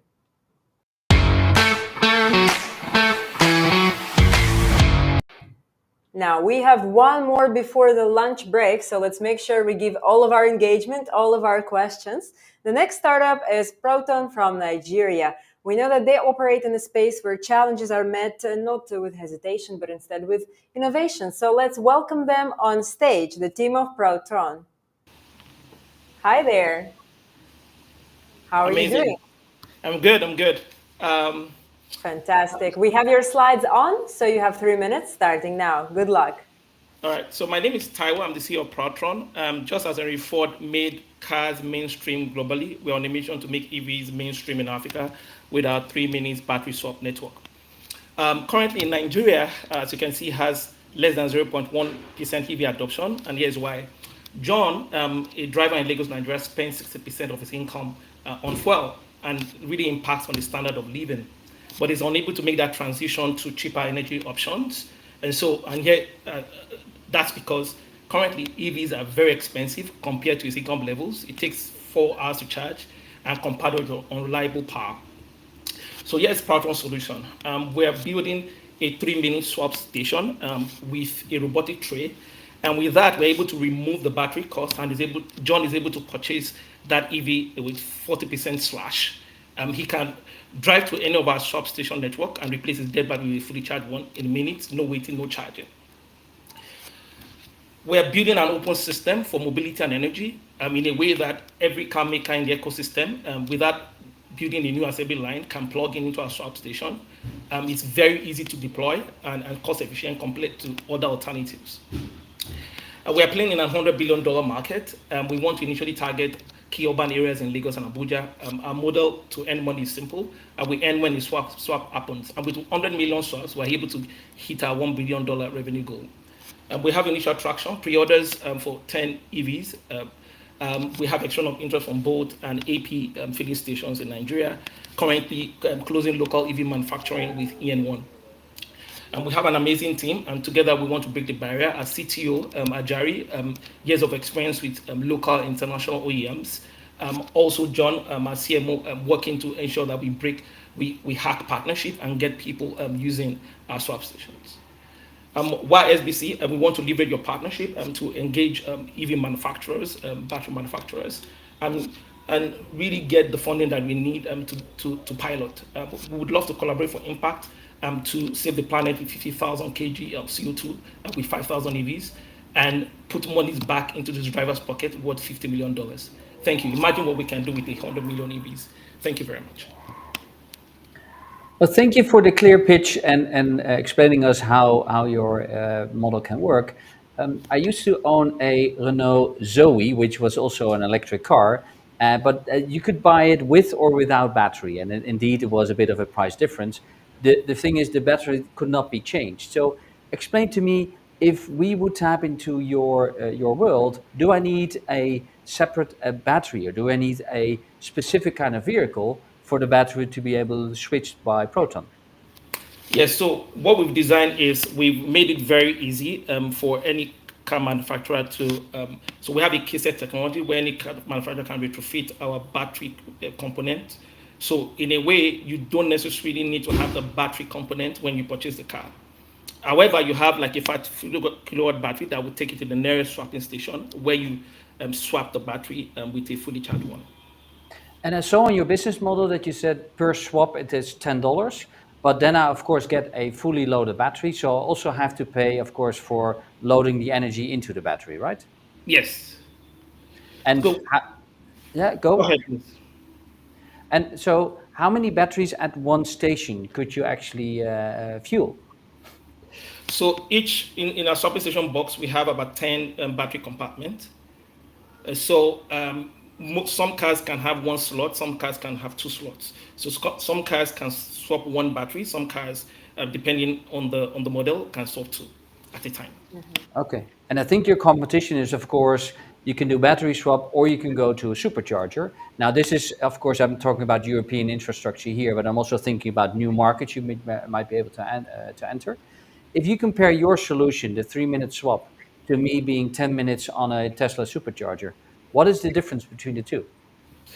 I mean, the difference is that, first of all, you are not able to, you would have low adoption because in this market, the cost of a Tesla or a BYD will be very higher, so you are not able to achieve that. Yeah. And secondly, because they are commercial drivers, they want to mirror their existing experience, which takes about 2-3 minutes to fuel a car. And so, if you are not able to mirror that experience, that 15 minutes time is loss of revenue. And so, you want to get them going as quickly as possible. Right. And I think this is also happening already in China, right? There are some companies that are doing that. Can you give the audience a bit of input on how successful, or maybe what kind of problems did they have? And so we have NIO, for example, in China. I think they are eating about 60 million swaps. So they are very successful. It's working very well in China. But the problem with the China model is that it is closed. So only NIO cars can work with their swap station. For what we're doing is that if you're a Mitsubishi car, if you're a BMW, any car maker can plug in, right? So we want to open it up and build an ecosystem so that players can come in and increase the adoption. Adoption rate is very low in Africa. So how can we up those numbers? And so it's to open the technology. But in China, it's successful even with a closed network. And so we can imagine what success we can achieve when the network is open. Yeah, of course. And so you were also saying that the purchase of the EV in your country is expensive because the battery is in there, right? So how much was it? What's the percentage of the battery cost of a car? So it's about 40 to 50%, depending on the battery you're using. 40%. So if 40% to 50% is the cost of the battery for the car.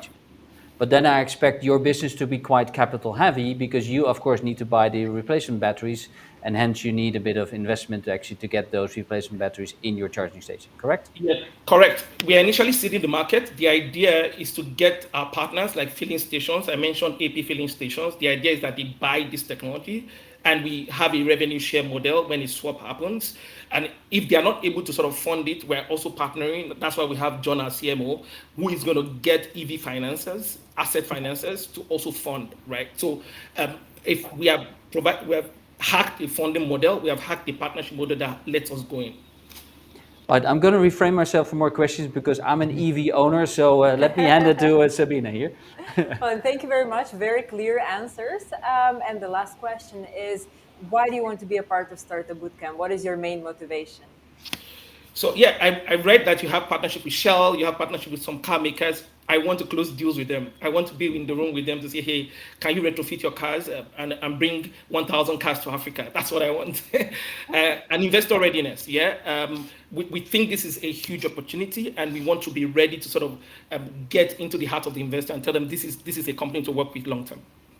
Amazing. Thank you very much again. Great pitch, great energy. Keep it up, and best of luck in the next room. Thank you.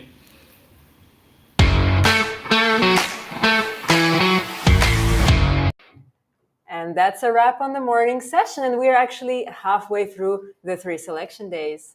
We are. And I think the level of ambition and the level of energy that the founders bring from all over the world, we have seen already so many countries, is just amazing. And I'm really looking forward to having a small break, but also then going on to the afternoon session later on. Exactly. And just as a reminder, of course, feel free to grab some lunch, grab some coffee, but also you can open Matching Stars. Now is the perfect moment because you can just at least simply put star on the startups you think belong in our accelerator, or provide us with additional feedback. And you can scan the QR code on the screen to make sure you have access to the platform.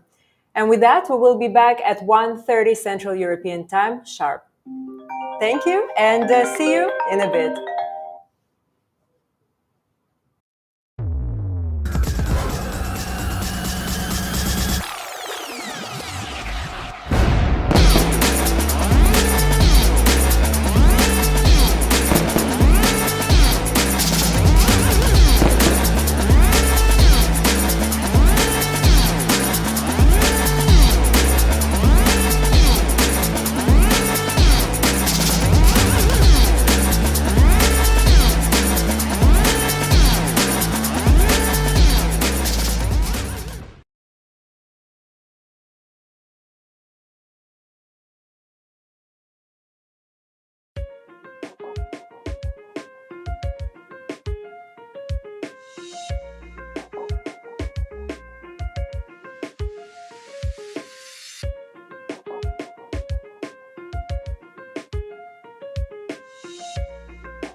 All right. Well, welcome back, everybody.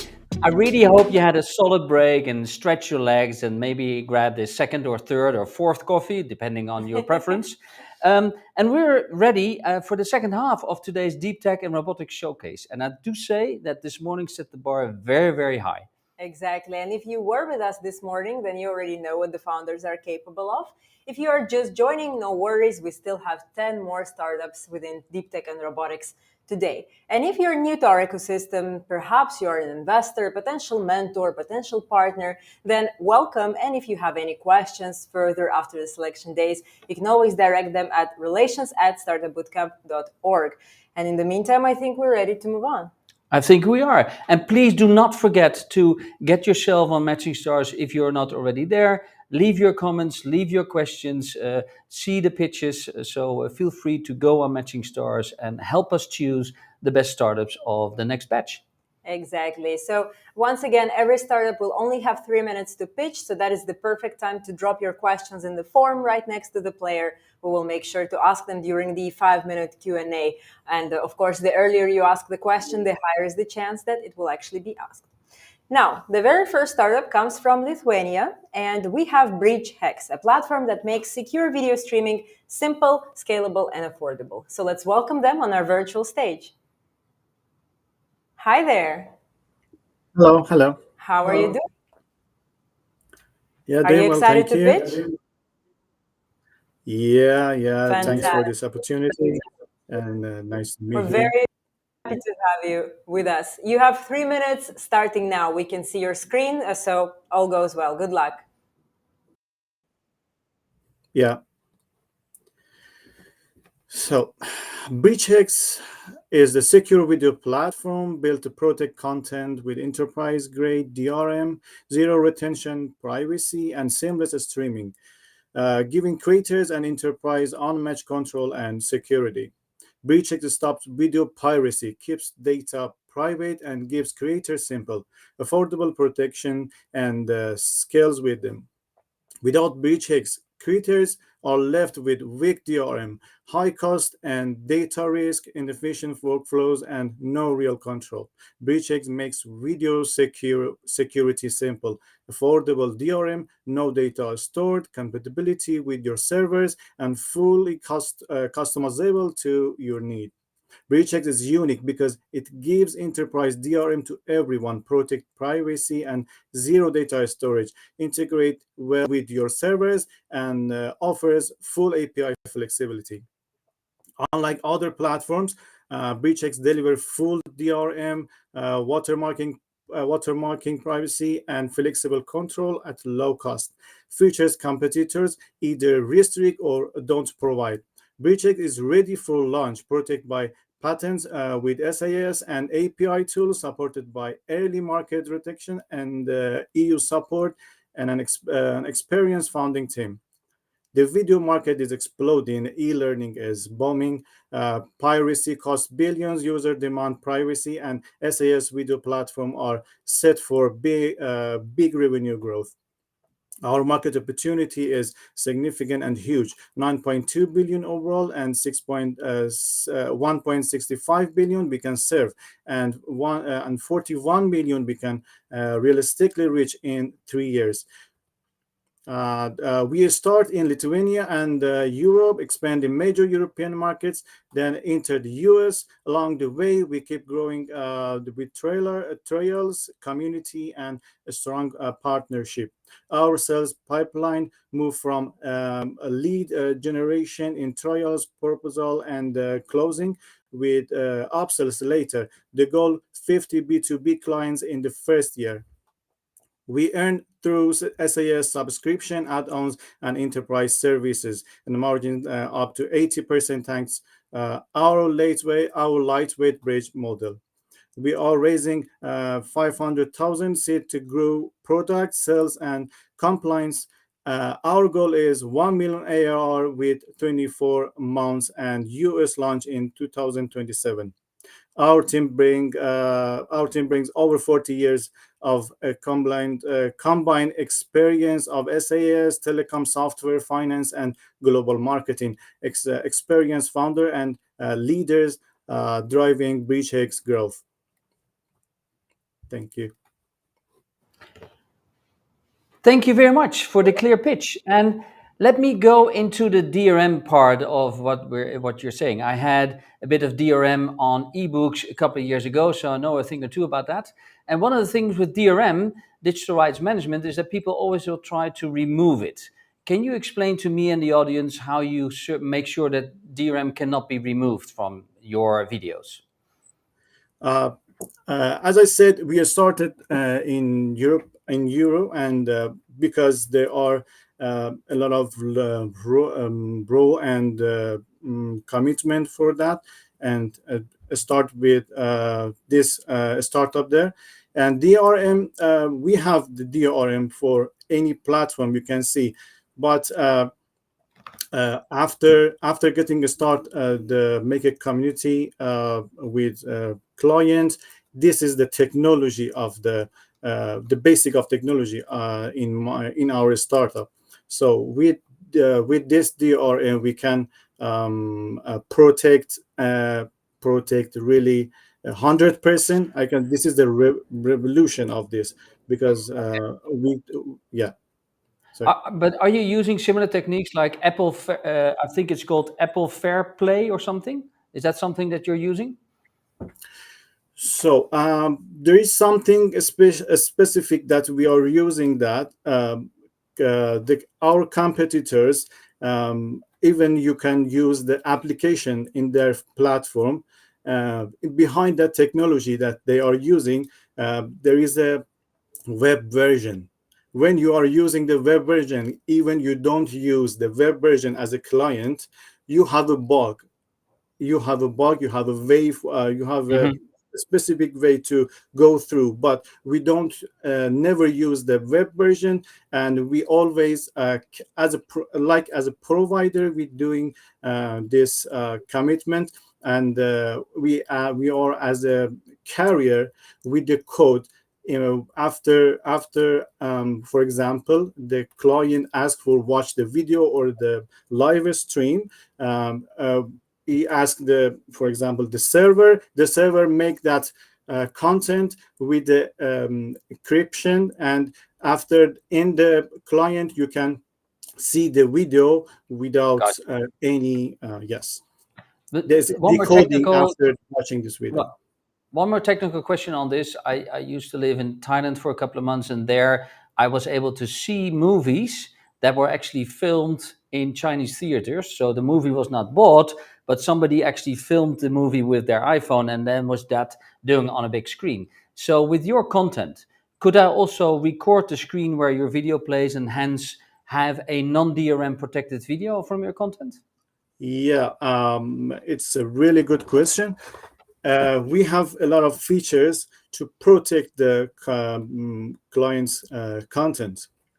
If I want to say about my last conversation about the web version, you cannot, you can, when you're using that, you can use, for example, share a screen, or use some application for download it. But we are on this way to restrict and to involve the don't record from the other devices, from the screen, as like for example, like privacy screen, something like that. Okay. But it's not physically, it's just the in device.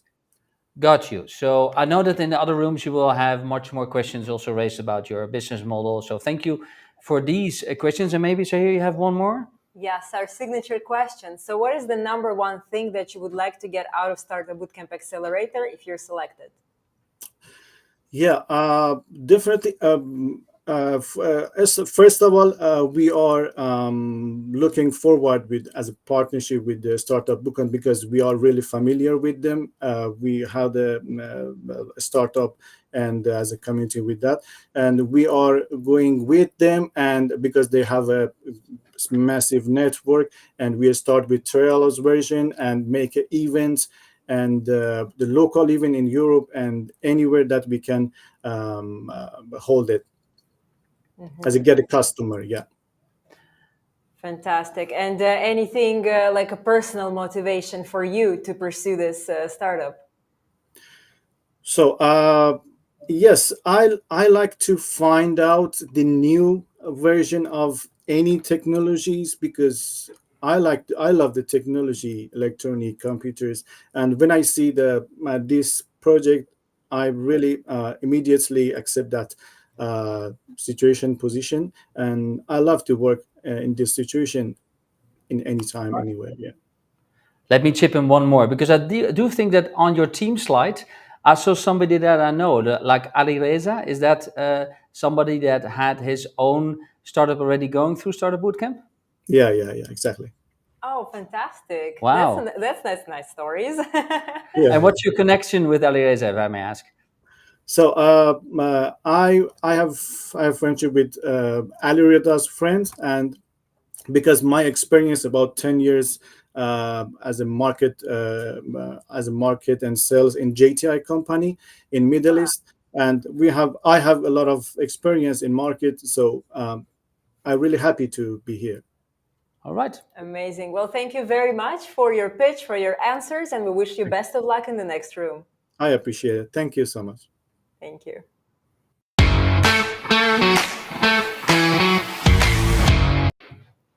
Now, our next team has created an exciting technology of a universal translator for the health of industrial machines. So that sounds very curious. I would love to see how exactly they do that. So let's welcome the team of Node AI. Sorry.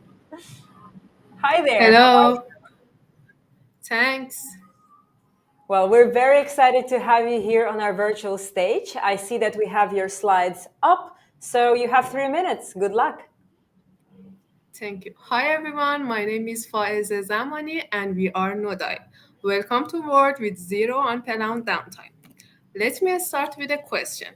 In a place like Netherlands, what language your machines use to ask for help? Dutch or English? Actually, neither. Believe it or not, 80% of industrial equipment failures without warning, and it costs more than €500,000 per hour. It leads to safety risks, inefficiencies, and waste of many resources. That's where Nodai steps in. Nodai is an AI predictive maintenance platform which helps your machines speak up before failure happens. We have three main components: our monopods, wireless ears for your machines, AI engine, which sees failure in advance, and dashboards, which turns data into actionable insights. What set Nodai apart is a decade of real industry data, which is provided by our strategic partner. We use them for train our AI engine. The second one is edge-first architecture, and finally our end-to-end solution, which integrated from hardware to software. Noda is validated in a pilot with a major oil and gas. We deployed 10 monopods in 15 tanks and show 85% downtime reduction.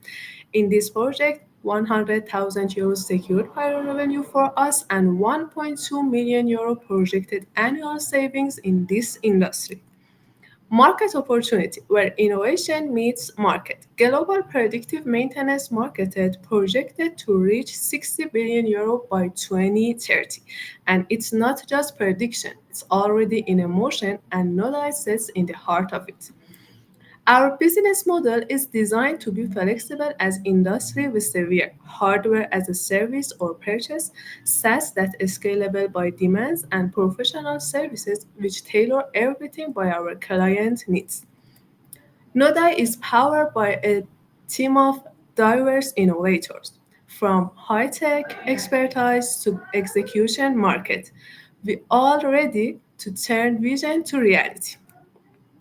For us, profitability and sustainability are hand in hand. We support SDG 9 by 85% downtime reduction that contributes SDG 12 by extended asset life by 40%, promoting circular economy. We are here at a startup bootcamp according to its represent as partnership for global impact. We are looking for your invaluable network, market guidance, and validation for our solution. Let's build the future of industry together. Thanks for your attention, and I'll be happy to answer any question. Thank you very much. And about asking or answering questions, I also like to involve our audience. So, dear audience, dear listeners and watchers, please leave your questions in the platforms that we told you before. We were more than happy to relay them to the startups here. But let me kick off. I think you talk about the Mon pods, if I pronounce that correctly. So, explain to the audience a little bit what Mon pods are and why they make your solution so specific. Yes, our platform is integrated, as I mentioned, from hardware to software. Our hardware names Monopod. Monopod is a wireless sensors that is modular and plug and play that can be installed in any instrument in a minute. So this sensor can detect acoustic data that is a very expertise data help us to detect any failure, any early failure that could predict in any structure or machines. Right. And where does these monpods get their energy from? Because if they need to give you a data point, they need to send you a message. How do they get their energy? We provide battery for them. That's according to test. We have so many inspection type. For example, some of inspection run in an hour, some of them online and run to failure. We continue their test. We design battery for them, and according to their usage, they could have a flexible battery. And the box of their monopods is something like AirPod you use for listening to music, can charge its sensors by the time they are inactive. Okay. And is it just machine data that you can gather from these monpods, or could you also think about adjacent data? For example, we all talk about the sustainability goals. Is there something you could say, if this machine walks a little bit or works a little bit harder, then the CO2 footprint of that machine goes up or down? Is that something you're also thinking about to integrate into your product? Yeah, for now we just predict failure and how what in what strategy we can handle and control it. For example, prescription addition that can use for strategies to plan their maintenance and so on. Okay. And sorry, how many plans did you already have running on Not AI? How many customers do you have? Here we have 3 locations that runs our monopods and use our AI predictive and platforms. All right. I'm just looking if there's a question from the audience. I think, yeah. So one of the thing is, can you clarify a little bit what your technology looks like in practice? So we talk about IoT, we talk about sensors, but what is it? How can we envision your product? I'm not sure if I clear your point, but as I said, after deployment of our sensors in any structure, we gathering data, and then we have first edge architecture that anything, any wrong, any failure that detect, there is a first warning for people on site. So if any problem with internet or so on, we be sure that nothing missed. So all the data and everything are gathered, and we are perfect 100% sure that nothing missed. After that, this data go to our cloud platform, that is our AI engine, our complete AI engine, which predicts failure and have some prescriptive things that strategists can talk say a strategy and anything else.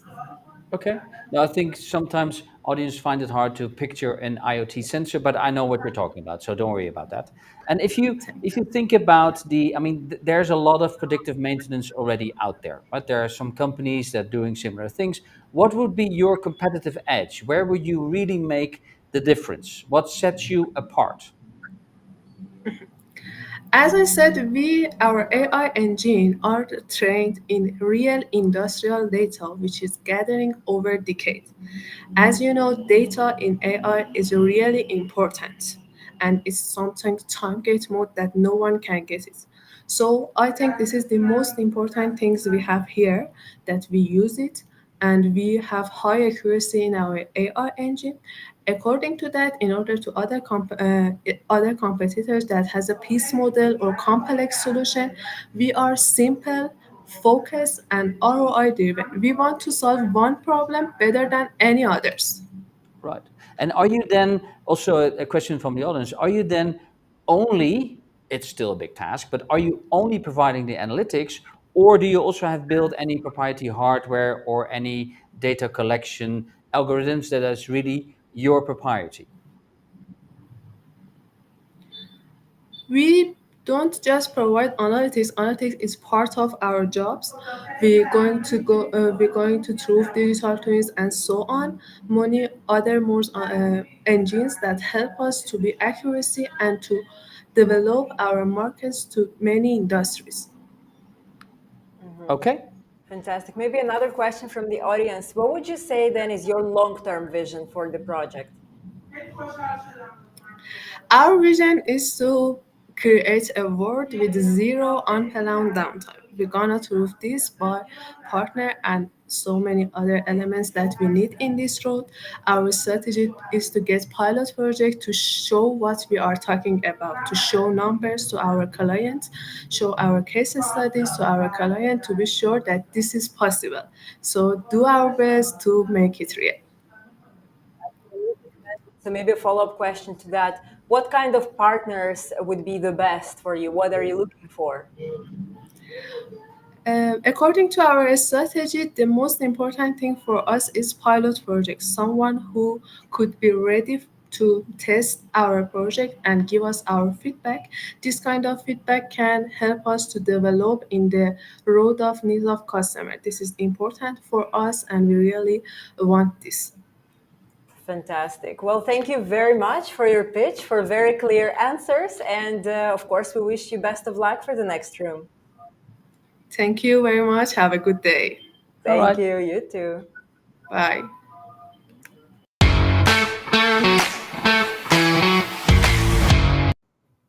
Up next, and right before announcing, please don't forget to ask your questions in the beginning of the pitch, because then we can really make sure to ask them. Otherwise, we have some fantastic ones, but it is a bit too late. Still, keep sending them, so we consider that for the selection room.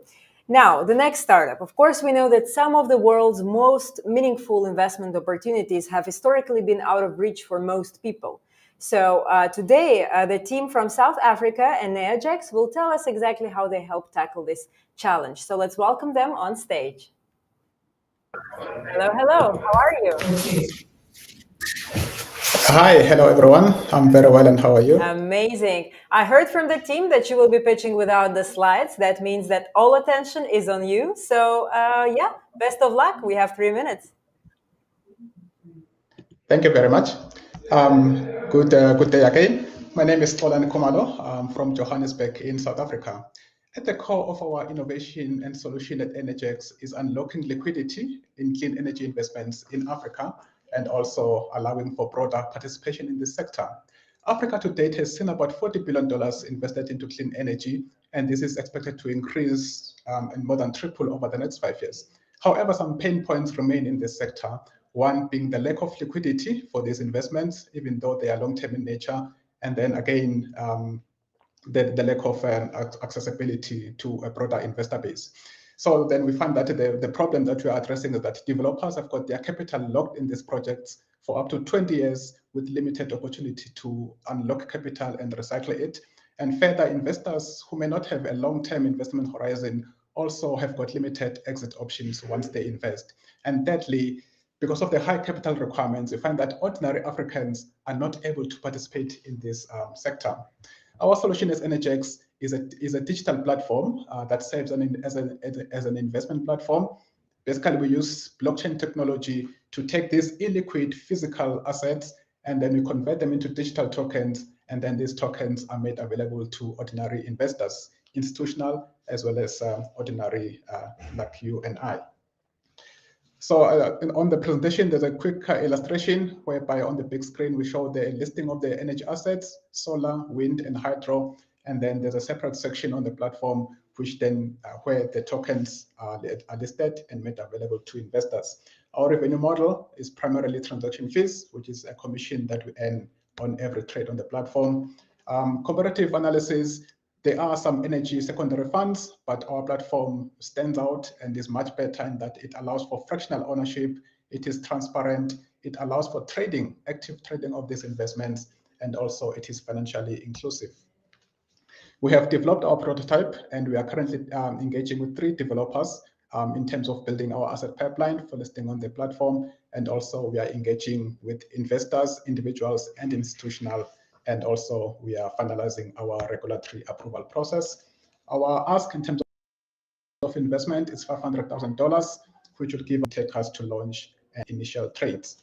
The team is made up of 4 individuals, myself as the founder. I've got 20 years of investment banking background, 10 of those years in energy finance.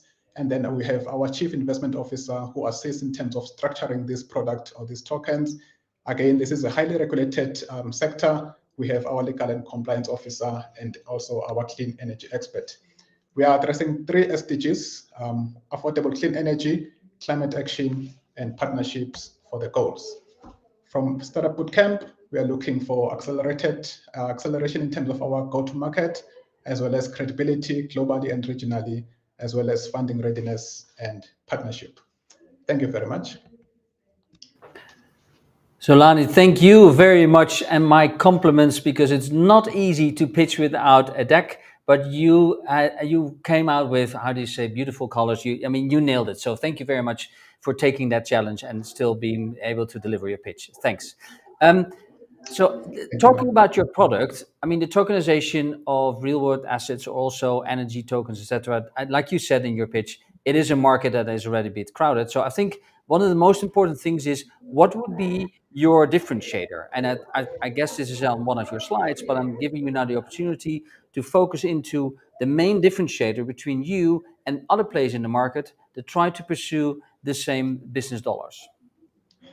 Okay, so I think firstly, as much as that is actually happening, we are focusing on clean energy and also particularly on the secondary market, which means as soon as investors invest, they start earning their return immediately. And also, it's an end-to-end solution. It offers transparency, fractional ownership. It allows for trading right on the platform. In effect, it will function as a stock exchange, but for clean energy assets, trading through tokens instead of shares. Right, and could I use one of your tokens? So let's say I own an AV and one of my neighbors has many solar panels, and I would like to use his excessive energy that he is producing with his solar panels to charge my AV, but only when there's enough. Could I do that also on your platform? Not directly, because our platform does not work with the actual production of the energy, which is also one of the differentiators. Our platform has got to do more with the ownership of the project, not necessarily the trading or the use of the power that is generated. Okay, and if you say then the ownership of a project, what does a project entail in your words? So, for example, it could be a solar farm, maybe maybe a 20 megawatt or 100 megawatt solar farm, or a wind farm, and then as you buy a token in that farm, basically you get to own a stake or a portion of that project. Okay, so and as the end customer, right. So I own part of the asset, not per se I own part of the production. That's what you're saying. Yes, you own part of the asset. And then as the asset produces power and the customer pays for the power, and then you get a share of that revenue. Okay. And looking at, let's say, continents where your solution could fit best, do you think any continent on this globe would be helped by your solution? Yes. The reason that it is more, it's probably likely to be more appealing for emerging markets like Africa, maybe also South America and other emerging markets, is because the IPO market, for example, is not well developed. So in other markets, these energy projects will be listed. Maybe the companies developing those projects could be listed, and then they'll be able to unlock capital. But in Africa, in most states in Africa, that IPO market is not well developed. So, which is why then the problem of capital being locked in these projects is a serious issue that needs to be addressed. Right. And you could also think about the next 3 to 5 years. maybe 10, but I think there's, apart from solar farms on the globe, we are also thinking about putting up mirrors in space to make sure that sunlight is always directed down to Earth. Would that also be something you'd like to tokenize on your platform? Oh yes, the energy space or climate space, any project that can be tokenized and be on our platform. Okay. Amazing. Sabina. Yes, well, thank you very much for your pitch and your answers. And it's time for the final answer, which is to a question: what is your main motivation behind joining Startup Bootcamp? What is the number one goal you want to achieve if you're selected? Okay, so go to. I think we. Even though it's gaining much traction. We keep hearing you on and off. Shall we give it another try? I think now it has fixed itself. Or not. Well, it is okay because, of course, we have listened to the pitch. We got the answers to a majority of the questions. And once again, for any additional ones, we can always go to Matching Stars. You can scan the QR code on the screen and we can read more about the startup. We can also see there the LinkedIns of the founders. We can see the website. So we can really dive deeper into the project before casting the vote. And in the meantime, we're moving to our next startup. Of course, we see these days the rise of a new field, one that merges the physical world with the power of digital intelligence. And our next team is exactly around that area. They are based in the US and they're called Valkyria Technologies. So let's welcome them on stage. Hello, hello. I'm not sure we can hear you just yet. Make sure you turn off and turn on the mic. And let's give it one more try. Yeah, we give you a second. And don't forget then to share your slides and swipe to the slides because that's the way that we can see them. Let's give it another try with a microphone, perhaps. I hear sound. Yeah. Yep. We can hear you. We can hear you loud and clear. So now it's just the slides left. You hear me now? Yeah, Sanit, the sound is okay. Okay, perfect. Now we need the slides. Let me just open the. Can you see the slide? I think not yet. Let me share again.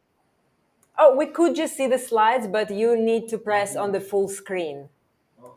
Okay. Okay. Yeah. Can you see now? We can see now the slides. Is there a possibility to make it as a presentation mode? No, there isn't that. Then we just zoom in a little bit and wait, never mind. There is. Perfect, fantastic. Then you have 3 minutes starting now. Good luck.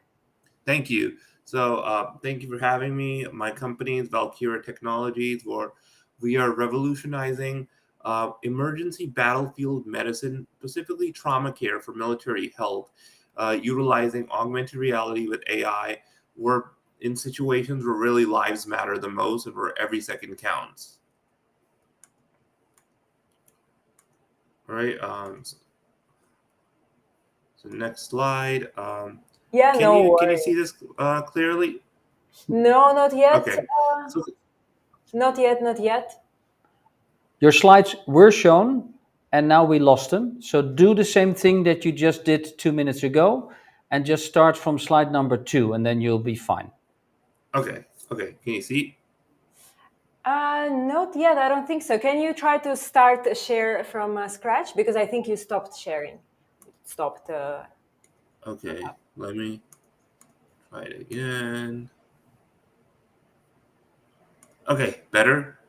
Yeah, we can see it now. Okay. So the problem we're really tackling is basically trauma care has lack of access. So over 5 million people, especially in the United States military, they die annually from traumatic injuries, especially from battlefield, from like gunshot wounds or bomb blasts. So what the problem we're trying to fill in is there's delayed surgical support, basically lack of real-time surgical guidance in a remote rural Austrian environment. Information gaps under pressure. We need more information, especially certain protocols, checklists. A lot of that is under pressure. And then We need a better systematic healthcare system for military, rural, and low resource settings that would utilize advanced tool and expertise available in leading medical centers and provide more hands-on training. So this is where our technology would come in, providing augmented reality with the HoloLens to display headset where you can basically access the exact same physical field of view location of what the other person sees. So imagine you're a soldier, well, you're a medic who escort a soldier to a military camp. You put on the HoloLens too. The clinician puts on the HoloLens too. They should be able to see the exact same physical field of view location of what the medic wearing the HoloLens 2 sees at the military camp environment, along with biometrics, visual overlay, anatomical guidance. So it's like a remote tele-collaboration system, a remote telehealth collaboration. So the market opportunity for this, especially in global emergency and trauma response, this exceeds for at least $50 billion, but yet it remains critically underserved by innovation. So this was done by Emergency Research Globe Newswire, and this is what we see in the defense market. At least for the market, military trauma care has globally been $18 billion, and rural and for advanced technology for underserved, it would be another $12 billion. So, and then pre-emergency hospital services would be another $20 billion. So that exceeds total to $50 billion, which would involve you utilizing the advanced cutting edge technologies, any hospitals in a rural environment that can utilize advanced tech, and then of course the military, treating the military soldiers. So it's like a huge, massive market, especially when it involves working with military. So this is a market landscape we did for underserved. So it's a massive demand, especially since every year in trauma care, there's a whole rising global demand for real-time trauma care support, especially in the battlefield zone and also in disaster zones. There's a big push. So one thing that's being utilized is TCC, which is a tactical combat casualty checklist modernization, so providing different list instructions on what to do. So that's what something our AR platform will provide. For example, like let's say you were a soldier, you had serious burns. The medic now can look within the checklist to see what to do for burns or for blood pressure or for traumatic brain injuries or how to stabilize bleeding. So we are in a position where we are seeking active funding from the defense market, disaster and humanitarian organization. So we really want to fund the next generation of this technology. Sorry, but you went over time quite a lot. So could we perhaps now explore all of these topics in Q&A? Because I think that the product is clear. So we already have some questions from the audience. Sure. Yeah. All right. So what would an ideal partnership look like for Velcry? So we're looking for funding along with partnership collaborations for field testing, because now we're getting to a point where we want our product really tested out there in the field zone. So really the opportunity to join this program's Startup Boost, one of the things about joining this program is it gives us a global network access, any tailored industry support, mentorship, and proven credibility to deliver something out there in the battlefield zone that could be used by military physicians. Okay, and just so I get your stage of your development right, do you already have your product and your robots, and are you just moving up with your MVP, or are you still in development, or maybe also? Yeah, so we have a prototype. We're developing it out further, but we at the same time as we're developing, we want to be able to test this out with actual collaborators. Right. And it would mean that, let's say, a surgeon would still be not on the battlefield or anywhere else, but that person would stay in kind of like a base camp, and that person could help somebody that's wounded somewhere with your capabilities. Is that true? Exactly. So it's a remote tele-collaboration system, as mentioned. Multiple users can put on the HoloLens, have online connectivity with the online mode feature, and they can be able to see the exact same physical field of view, providing a multi-collaboration guidance. So what's then the difference, apart from putting it into the field? There are already possibilities to have remote surgery, and that's done with also lots of other technologies. That's in the hospital. Are you using the same technology but just putting it out on the field, or is there anything Yes, proprietary in your? similar technology we're putting out on field. So the secondary component would be the robotic surgery. So we deploying. So imagine now you do robotic surgery to teleoperate it from a military camp. You still put on the HoloLens because you can still see the exact same physical field of view location with actual guided visual guidance display and biometrics and vitals and everything All that right. our platform can provide. And then you can teleoperate the robot while what you see from the HoloLens. And what from your technology stack is then your propriety? Is it the AR maybe? Is it the connection, or is it a robot? So tell me a bit where Is it your mainly IP is basically. the augmented reality heads-up display system? That's the main priority at the moment. Okay. And that's also where your own development team is actually making sure that comes to life. Yes, exactly. All right. And apart from because defense is always a bit of a difficult industry, what are other industries or other adjacent markets that you can think of where your current technology could be applied? So first responders in general, it could be applied to other places like serious accidents on highway streets where you have first responders. Other areas are also disaster zones, like where there are earthquakes in a rural environment with serious injuries. So that's another dual use case we see. Okay. Well, I think it is time for our signature question, which is, what is the number one thing that you would like to achieve by the end of the year if you're selected for our accelerator? So we would like to achieve investment funds, obviously, so we can further develop the product and bring more people and also use that funding for clinical trials and field testing in real time. Fantastic. Well, very clear vision, very clear goal. We wish you best of luck in the next room. Thank you. Thank you.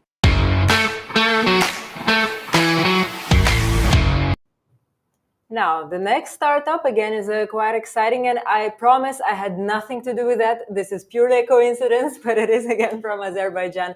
We do have a lot of energy sources, I suppose. So this one targets the untapped potential from the sun and extending the life of solar infrastructure. So let's welcome on stage Luminex Solutions. Hello there. Hello, hello. How are you doing?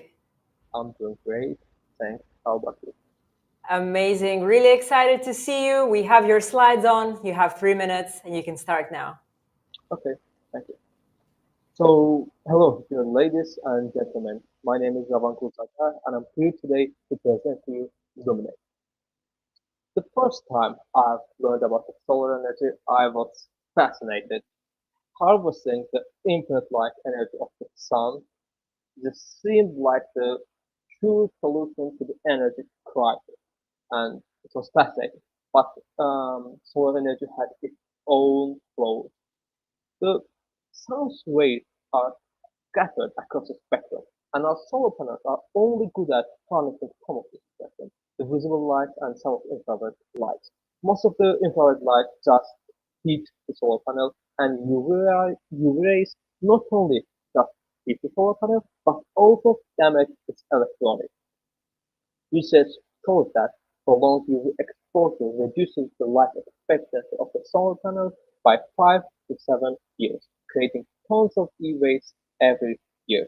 But let's just imagine that if we could turn the UV rays, instead of damaging our solar panels, they could grant us efficiency.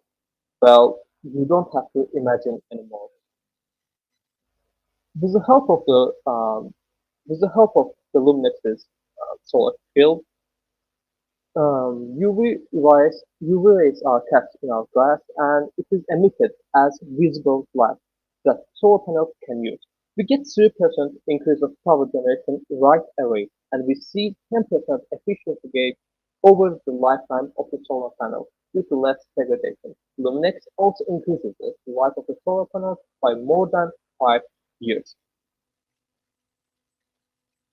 Not only by using Luminex, you get 9 times the return on investment, but also you get to lower your carbon footprint by 20% and decrease the e-waste by 25%.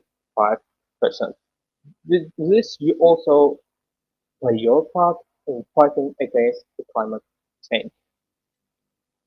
The The market potential for Luminex is huge. The total addressable market is 350 billion euros, serviceable addressable market is 30 billion euros, and the serviceable obtainable market is 150 million euros.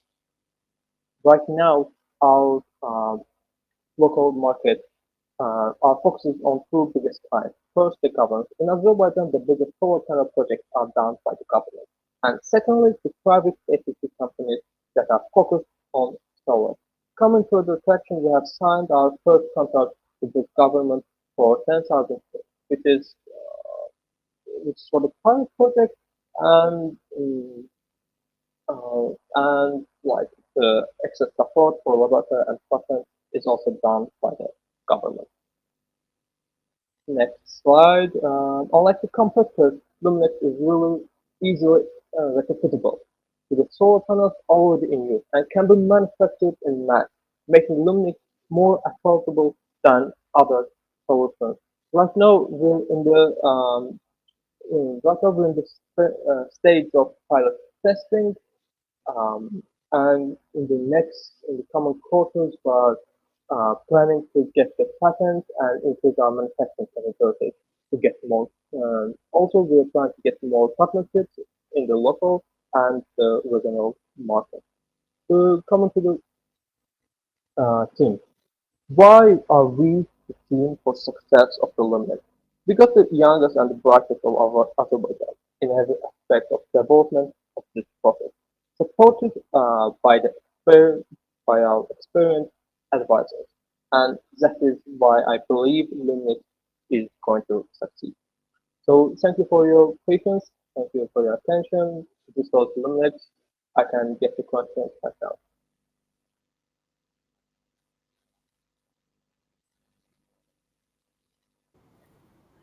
Thank you so much. And for the Q&A, I got a request. Maybe you are talking through your headset, so we had a bit trouble following your sound. Could you maybe not use your headset, but use the microphone of your laptop, so it's easier for us to understand you? Of course. Okay, how's my voice right now? That's a lot better. Let's see if this works. I wish you told me before the presentation, but all right. Don't worry, don't worry. The slides were self-explanatory, and I have a couple of questions that will also actually help understand what you just told us. So you're putting, and these are my words, right? So correct me if I'm wrong, but you're putting a coating on solar panels to make sure that what UV is normally is radiation. It's basically damaging the solar panels, but now you turn that UV into light, and that light, of course, can generate energy in the solar panels. I think that's what you're putting into play here, correct? So basically, you're correct, but this protection layer is not coating, but glass shield, which is more stable than the coating. The life of the coating is 7-10 years max, but doing it with glass makes the life much higher, more than 30 years. Okay, got you. So that was also on your slide. And what do you actually put in there to make sure that UV, which is in higher radiation, becomes light that the solar panel can use? And by the way, if you put your glass on the table, it makes a lot sound. So please just stay put and talk. That's probably the best way to go forward. Okay. No worries. So what are you putting in to make this LDS work? So as shown in the solution slide, we are using rare earth dopants and zinc oxide, and we're making this chemical thing and adding it to our regular gas. And with this, we can convert UV to the visible light. Right, and I'm now going to one or two questions of the audience. So one is do you have any patent already what you have been using so far? Is your product patented? Right now, till now, let me say, our focus wasn't on the patent, but in the future months, in the quarters, we are going to get the patent. The first talks have been already started, and we've checked that what can be actually patented and what not. Right, and moving a little bit away from the technology, although I love to talk more about that, but if you look into your business model, how would that work? So what is your go-to-market strategy? Where or how will you sell your products? So basically, we can directly sell to the government projects itself. Our glass shields are sold on top of the solar panels, but coming to the APC companies, these are companies that install solar panels on rooftops or on the fields everywhere. So we are in this partnership that they right now the partnership hasn't been like fully signed, but we're in the talks. They offer our product, the Luminex, as a premium accessory to the solar panel itself. So the customer has the option to choose solar panel itself, but can also choose to add Luminex shield for it.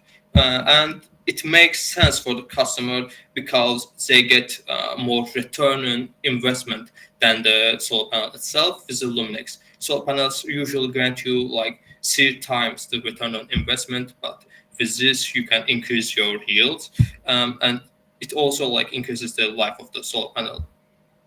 All right. So yeah. Thank you. Sabina. Fantastic. Well, yes, our signature question. What is the number one thing you would like to get out of Startup Bootcamp Accelerator if you're selected? So right now in the local market, we have our connections. We have our first client. We are talking with the companies, the EPC companies. But in the regional market, we believe that in the next year or the year after that, we have to move to the regional market. And our main goal is to get partners for this market. Mm-hmm. Fantastic. And I believe that we can achieve this with the help of the Startup Bootcamp. Fantastic. Thank you very much for all the clear answers, clear pitch, and best of luck in the next round. Thank you very much. Now, we are about to move to the next startup, this one based in UK. As companies face immense pressure, of course, to track their carbon footprint, the teams are wasting up to 90% of their time on manual and error-prone accounting work. Now, our next startup is here to propose the solution to this challenge, and let's welcome the team of No Carbon AI. Hello, Sam. How are you? I'm fine. How are you? Fantastic. And we see your slides on the screen, so feel free to start. You have 3 minutes. All right. Thank you. Hi, everyone. My name is Sam. In my previous startup, Zongle, I built a no ops AI platform. And after the exit, this time I was trying to build something on a sustainability sector with AI. When I looked down to this, it just looked like a rabbit hole because the segment and the sector was so broken.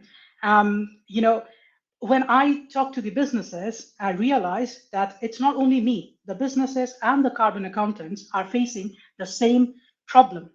They're struggling with dozens of data sets, hundreds of emission factors, and thousands of different emission models.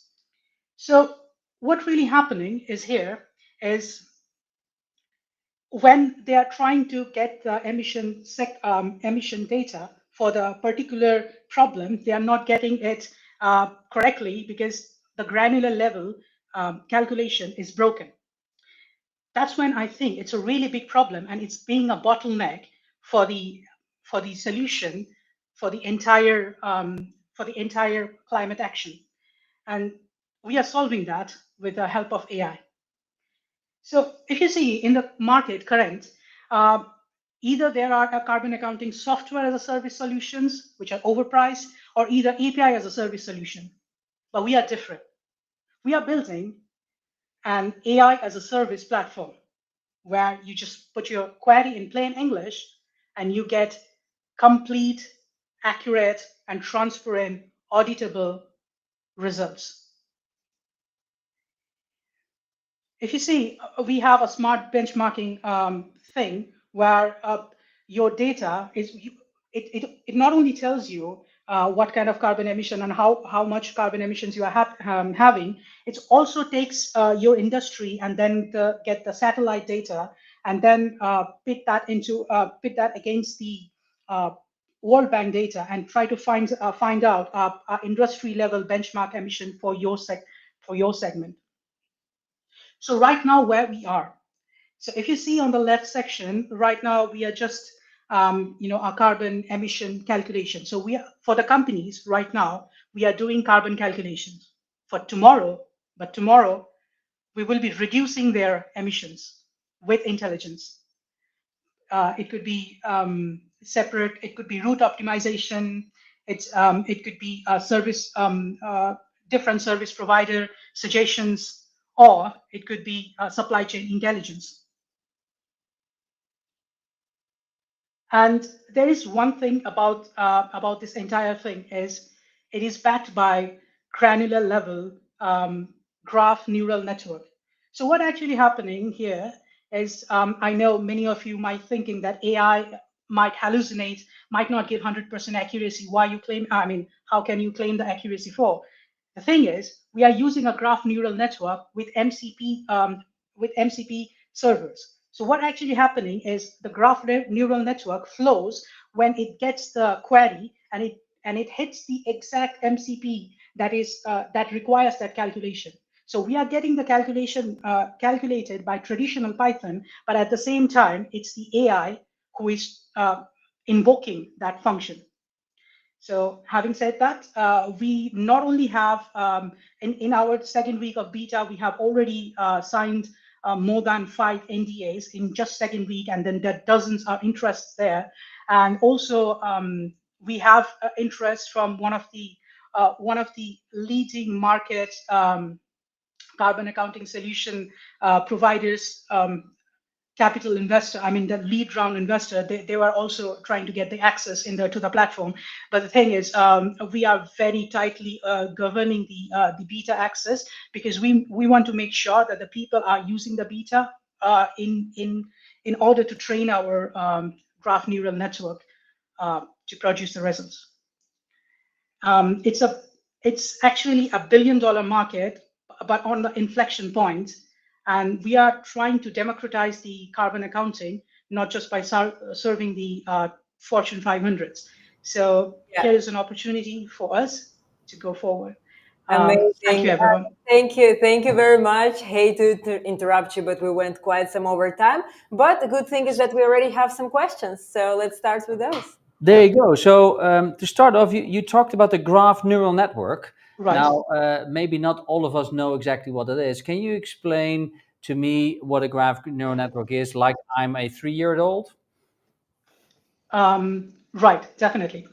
So what actually happening, we have hierarchies, right, in data. So let's say, for example,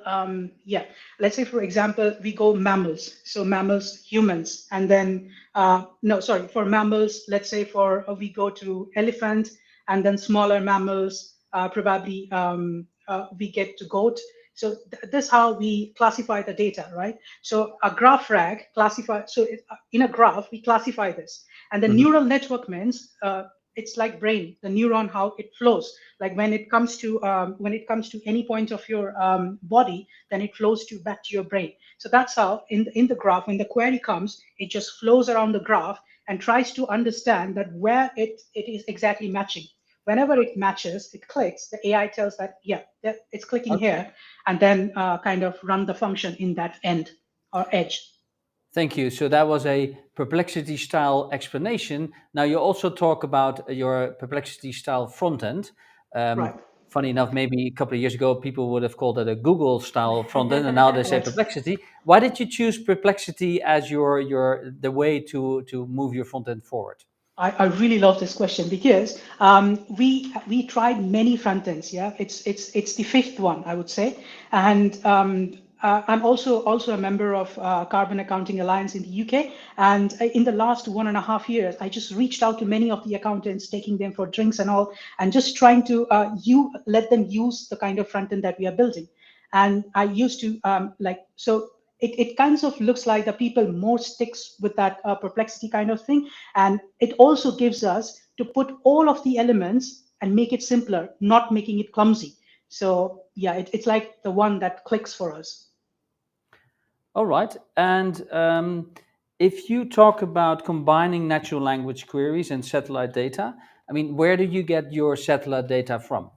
Right, that's a good question. So right now, basically, we are taking the climate trust data. So climate trust provides your satellite emission data, and what we're doing is we're trying to figure out an industry that the query is related to, and then what we are doing, we are getting the data from the World Bank API to get kind of like what is the industry valuation, and then we are putting the data from the total emissions to the industry valuation and trying to find out your scope 3 emission benchmark. So it's not a scope 1 benchmark yet and scope 2 benchmark yet, it's just the scope 3 benchmark. So let's say, for example, if you pay a certain amount of money for traveling for a certain destination or for certain airlines, we might tell you whether you are more than the average or less than the average.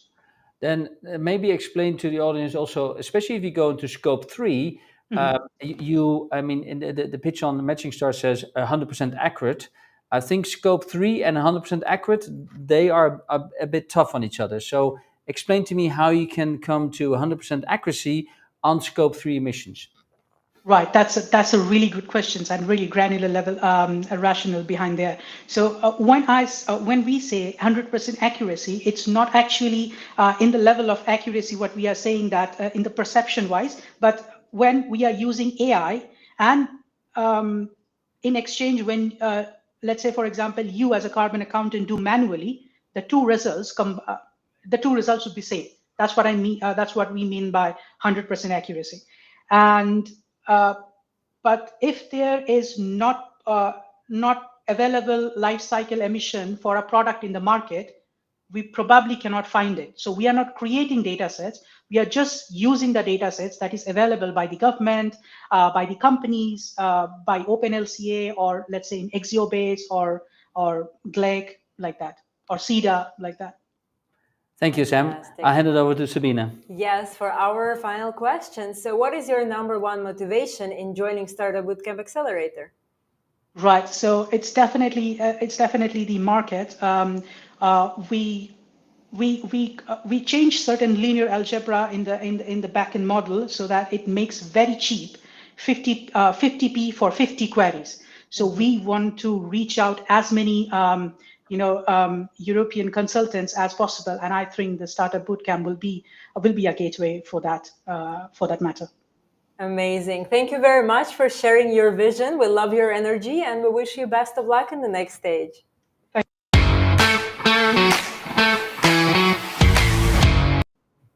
Now, our next startup, Lightaceutics, is bringing accessible and biologically safe vision technology to undeserved communities worldwide. So their mission is not just about pure innovation, but it's also about giving millions a clearer view of life. And let's welcome their team on stage.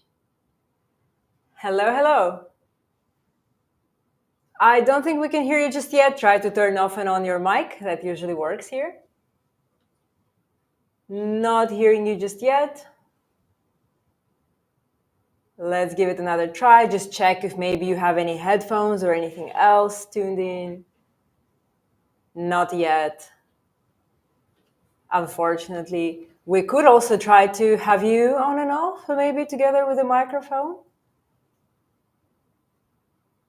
Unfortunately, cannot hear you just yet. Please also check that the microphone is allowed with your browser, because sometimes when it asks you for the confirmation, make sure you say it's on the left side. And in the top left side, you can click on the permissions, and then you can drag the permission for the microphone. It's on. But we cannot hear you yet, unfortunately. Perhaps it's worth it to give you a try to restart, perhaps, and rejoin. And maybe also when on the bottom of the screen, you also have these icons of microphone, video. If you click on the microphone, can you try to select the one of your computer? Like the default, it will say. And it's that one. Unfortunately, not hearing you. Why don't we give you a chance to relog? And in the meantime, we have some also reminders, important notes for our audience. And I think our audience already knows what that is. Please make sure that you ask questions directly at the beginning or during the pitch time. And of course, for any startup, you can find information on matching stars. If you just go to the web app, you can follow the QR code that will be on the screen in a minute, or you can simply drop it in the form and we will make sure to address it to you. You can see the pitch, you can see the 1-minute video, you can see the description of the startup, the problem and the solution.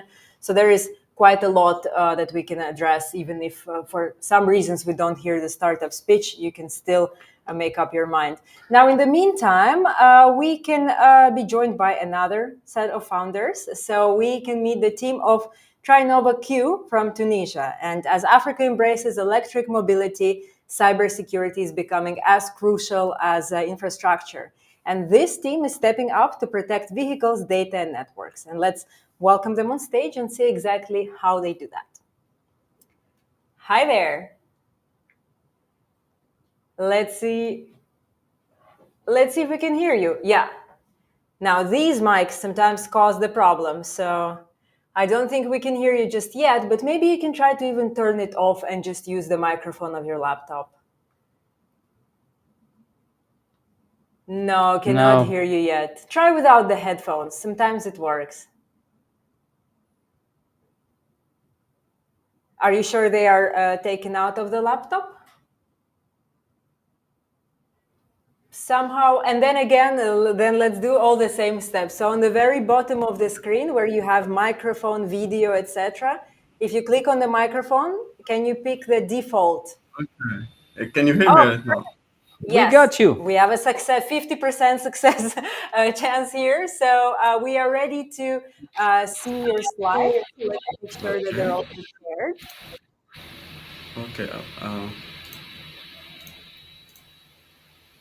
Once we have your slides on the screen, you will have about 3 minutes to pitch, and then we will go into questions and answers from our audience and from ourselves. Okay. So can you hear? So can you see my screen?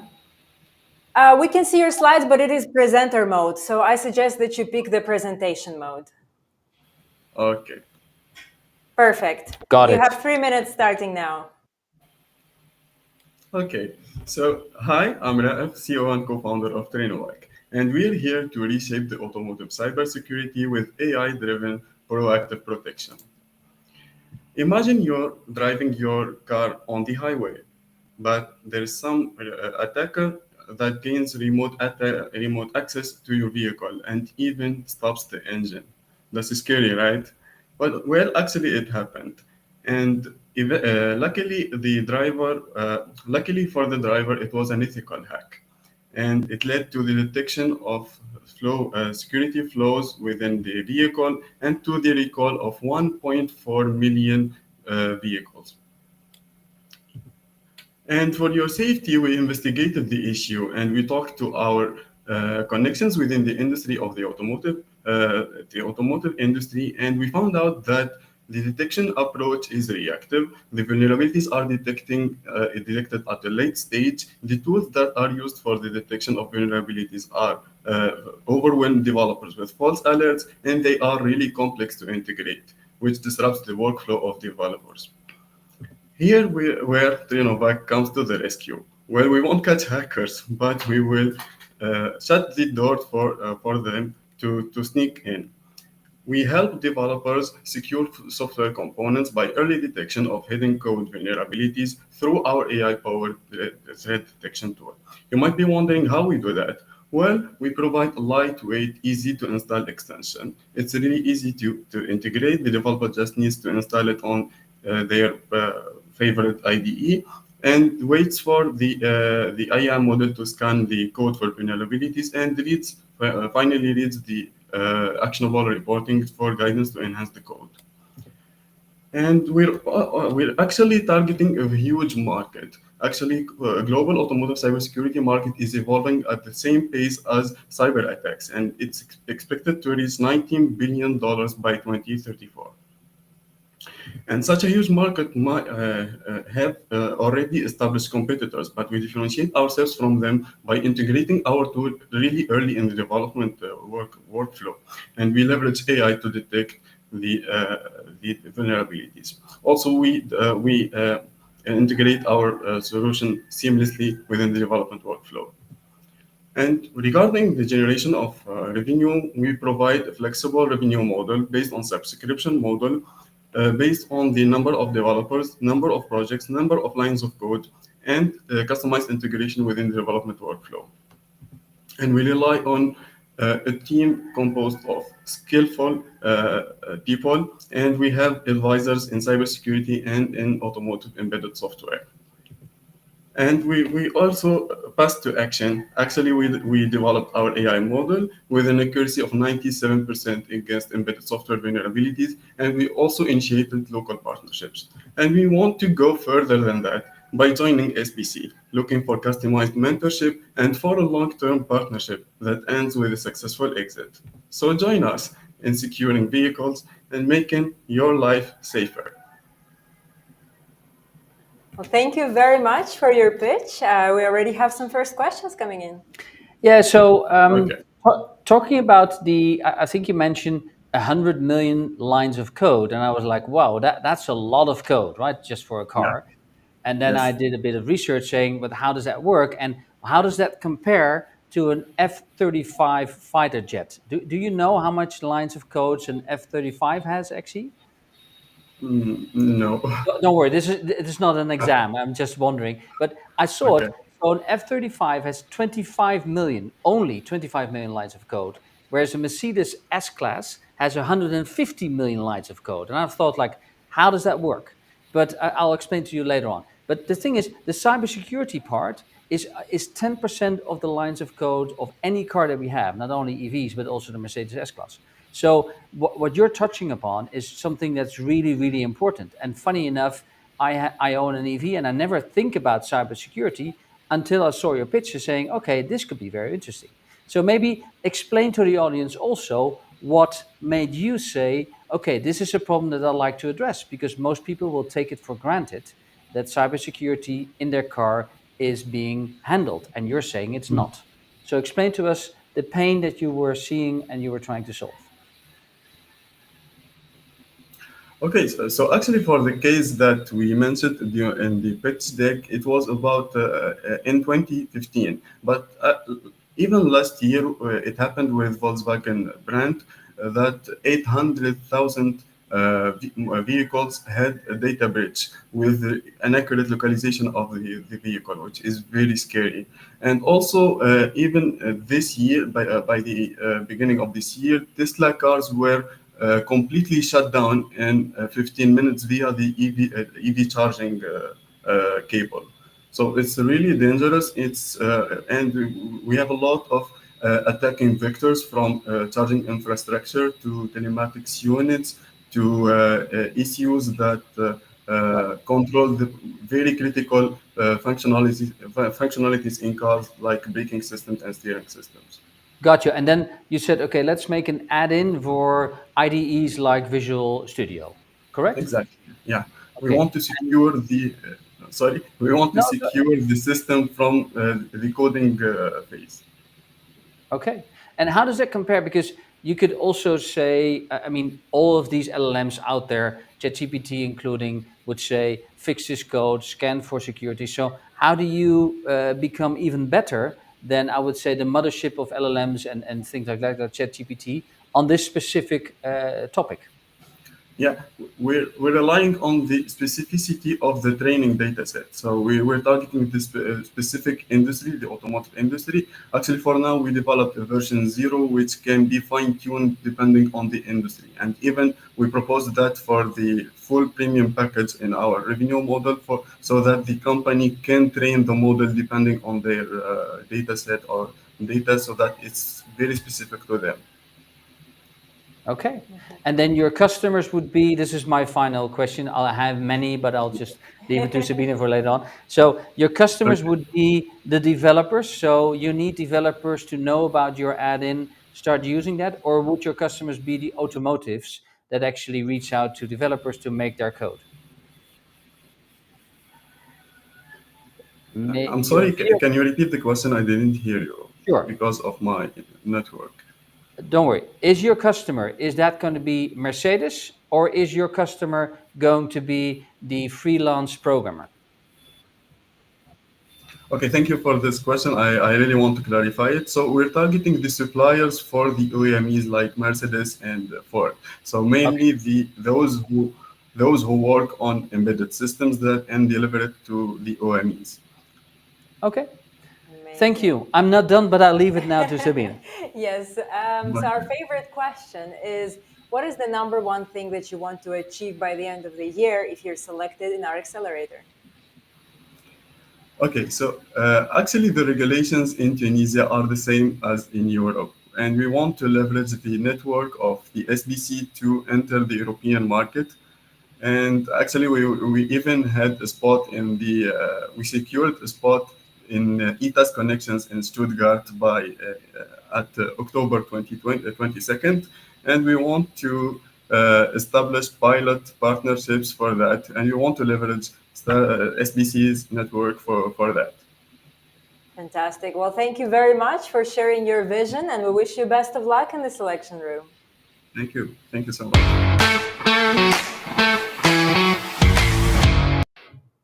Now, we will give it another try with our dear Lyraceutics. Let's try to have them on the stage. Hello, hello. Unfortunately, still cannot hear you. And you're sure that you check? Don't worry, because you always will pitch in the selection room. But it would be nice for us also to get some spoilers on your pitch. But you're sure that you checked also the bottom part with the microphone setting and everything on top. Yes, unfortunately, technical issues, they happen, but don't be worried. Now, to our viewers, we will tell you what to do. Go to Matching Stars, and then if you scroll down, you will see the startup called Lyraceutics. You can open it, you can read the problem, the solution, you can go to the website, see all of the pitches, and based on that, you can provide your feedback. And of course, don't worry, Elvin, because you will be now pitching, well, not now, but soon pitching in front of our selection committee, and I don't know which pitch is most important, but it is very crucial that you're there. So don't worry about not being able to do it here. No. Unfortunately, no. Today is not your lucky sound day, so sorry for that. But again, no worries. The audience knows how to find you. You will be doing your pitch in a bit. And yeah, with that, I think that we will be ready to conclude this day. I think so too. So first of all, I would like to thank all the startup founders to come over online, and some of them had troubles, but they overcome. I'm sure that the last startup that we just saw will be able to pitch in the selection room. And I always feel very energized after these days because there's so much going on. And like I said, I really had to refrain myself of asking more questions because there's so much important stuff and interesting stuff going on. And it's really important to keep your questions coming in. If you have them, keep going to Matching Stars. We cannot tell you that enough. It's really important for us to also know what our ecosystem thinks about the pitches. So yeah, Sabina. Yeah, and again, thank you very much for joining. I know we have some that have been with us over several cycles, and thank you. Hopefully tomorrow you will also be with us. And for the newcomers, again, welcome. And I'm sure you will find your place in our ecosystem. Now, the final, the selection days are not over, but we'll have the day on health and life science tomorrow. And the final selection of 30 startups that made it to our accelerator will be already this Friday at 5 p.m. Central European time. So you can also just go to startupbootcamp.org at that time, and you will see the live stream just as you see it here. Now, you may have, pardon me, long days. You may have a question. So now we helped to select the startups. Where are we going to see them next? How can we help them?